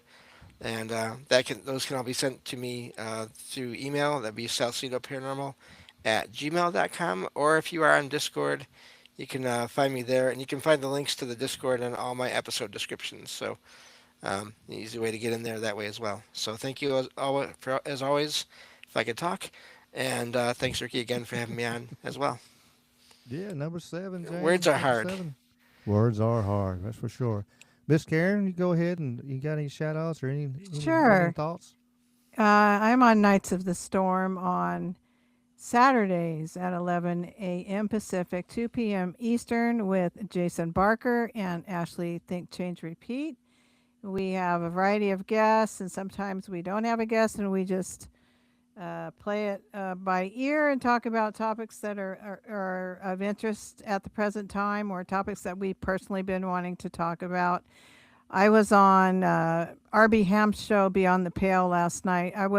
Don Jeffries is usually on with him every Saturday, and Don Jeffries lost two of his family members. So I filled in for Don Jeffries on Beyond the Pale with RB Ham. So that was different for me. I was a bit nervous because I hadn't done the show. I didn't really know RB Ham, but we talked about Epstein, and I think it went pretty well. And I was grateful to make new friends. I'm always so grateful to make new friends. It's so nice to know you, James and Ricky. I'm truly am feel blessed to know you, both of you, and everybody in chat that I've met through the various shows that Ricky and James do, and Mike Strange and the other people. We have these little groups of chatters, and friends, and so it's so nice to expand that group and see us all doing different things and making new friends. So I truly am very grateful for that. And then I will be starting a podcast. It'd probably be on Monday or Tuesday evening, fairly early, like 8 o'clock Eastern time, which is 5 o'clock my time. So, and I want to do a different variety of topics and have different people on and possibly play music. And people were talking about crying. And I find for me a good way to get yourself to cry a few good tears is to find a song that makes you sad. A song from your youth or that reminds you of your mom or your dad or your grandma or someplace you used to go that you can't go anymore or um I think it's in all of us. But if you can't cry those tears, that's okay too. And Yes, so sir. everybody take great care of yourselves. Don't forget to take care of yourselves. It's important. Absolutely, absolutely. Yeah, it's amazing the power of a song. You hear it and it'll bring back your memories of childhood of a certain person, lost loved one. I mean, it's it's amazing. It really is. Or even an old movie. That song was in a certain movie that you love, and then you hear that song, it makes you think of movies and stuff. Yes. But yeah, and it's all right to, you know, I remember I'll tell this real quick, and I remember I was talking about my great grandma had passed away, and I remember she was the first one I ever. I was like 12, I think. Yeah, She was the first one I had to. She wanted me to be one of her pallbearers, and she was the first one I was a pallbearer for, and of course I've been a pallbearer for many, many, many folks since then. Helped a lot of people take their final ride.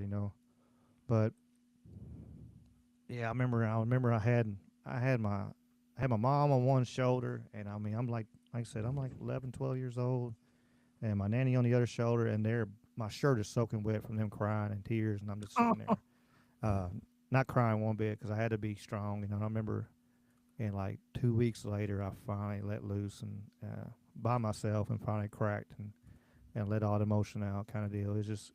It was a weird situation to happen, and it just broke, But it's okay. There's moments you need to be strong, and then there's some moments you need to, you know, let it mm-hmm. go and let them tears fall. It's all right. So, but I It's just appreciate part of y'all. being human.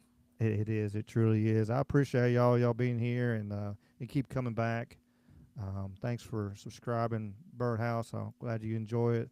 Like I said, with Wednesdays we do more, and then sometimes I do a lunch show. So if you subscribe and hit the notification thing, I do lunch shows every once in a while, and have fun with that. Last Sunday I did a double decker. I had a lunch show and the evening show. So it was fun. So you never know. enjoy doing this and keep trying to grow the channel and grow the connections and the people, and it's a bunch of fun. So I appreciate y'all. Much love. Get Gordian shows up right here at the end. What are you doing, Gordian? Appreciate you being here, though. You're just gonna have to listen to the show now. Just leave the chat up where you can scroll up. I don't know if it'll let you do all that. Yeah, the chat was awesome tonight, as always, on both sides, on YouTube and the Rumble.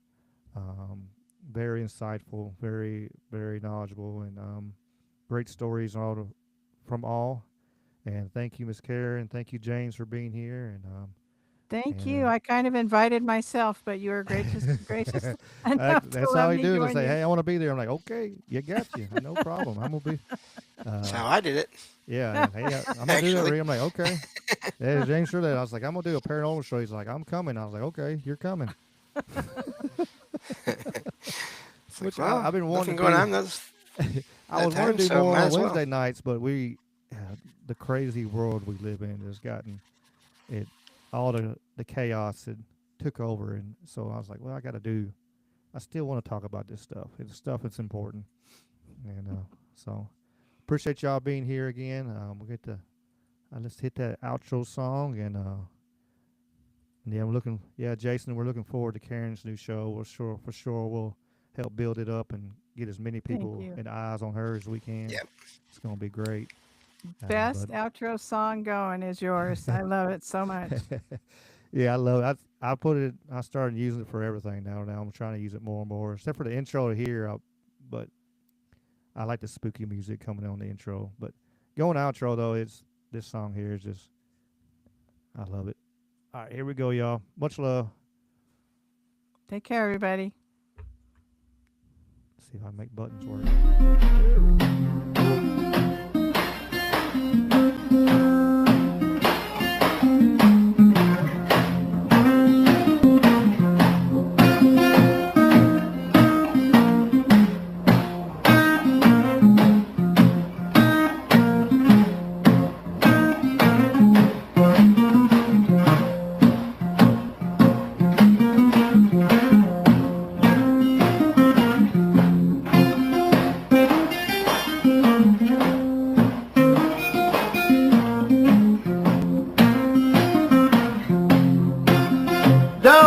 Shackles, don't want no shackles on me. Don't want no shackles, don't want no shackles on me. I sat down with Big Brother, don't like those RFIDs. Got the blues about my freedom, got the blues about tyranny. I got the blues about my freedom, got the blues about tyranny. I sat down with Big Brother and the national ID. Don't want a chip in my wallet, chip in my car. And if I want to travel, it's nobody's business how far. Don't want no shackles, don't want no shackles on me. I said shame on Big Brother, always tracking and tracing me. Don't want a chip in my mother, chip in my wife, a chip in my babies. Stay out of our life. Don't want no shackles, don't want no shackles on me. I sat down with Big Brother, no more slavery. Play it for me, baby.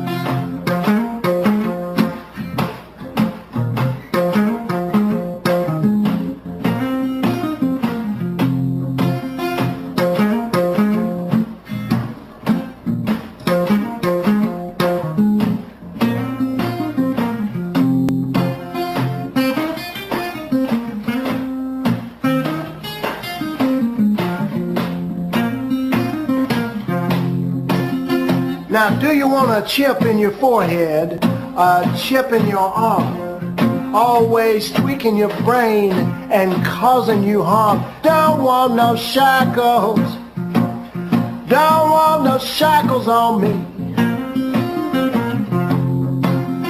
I sit down with Big Brother in the good old USA.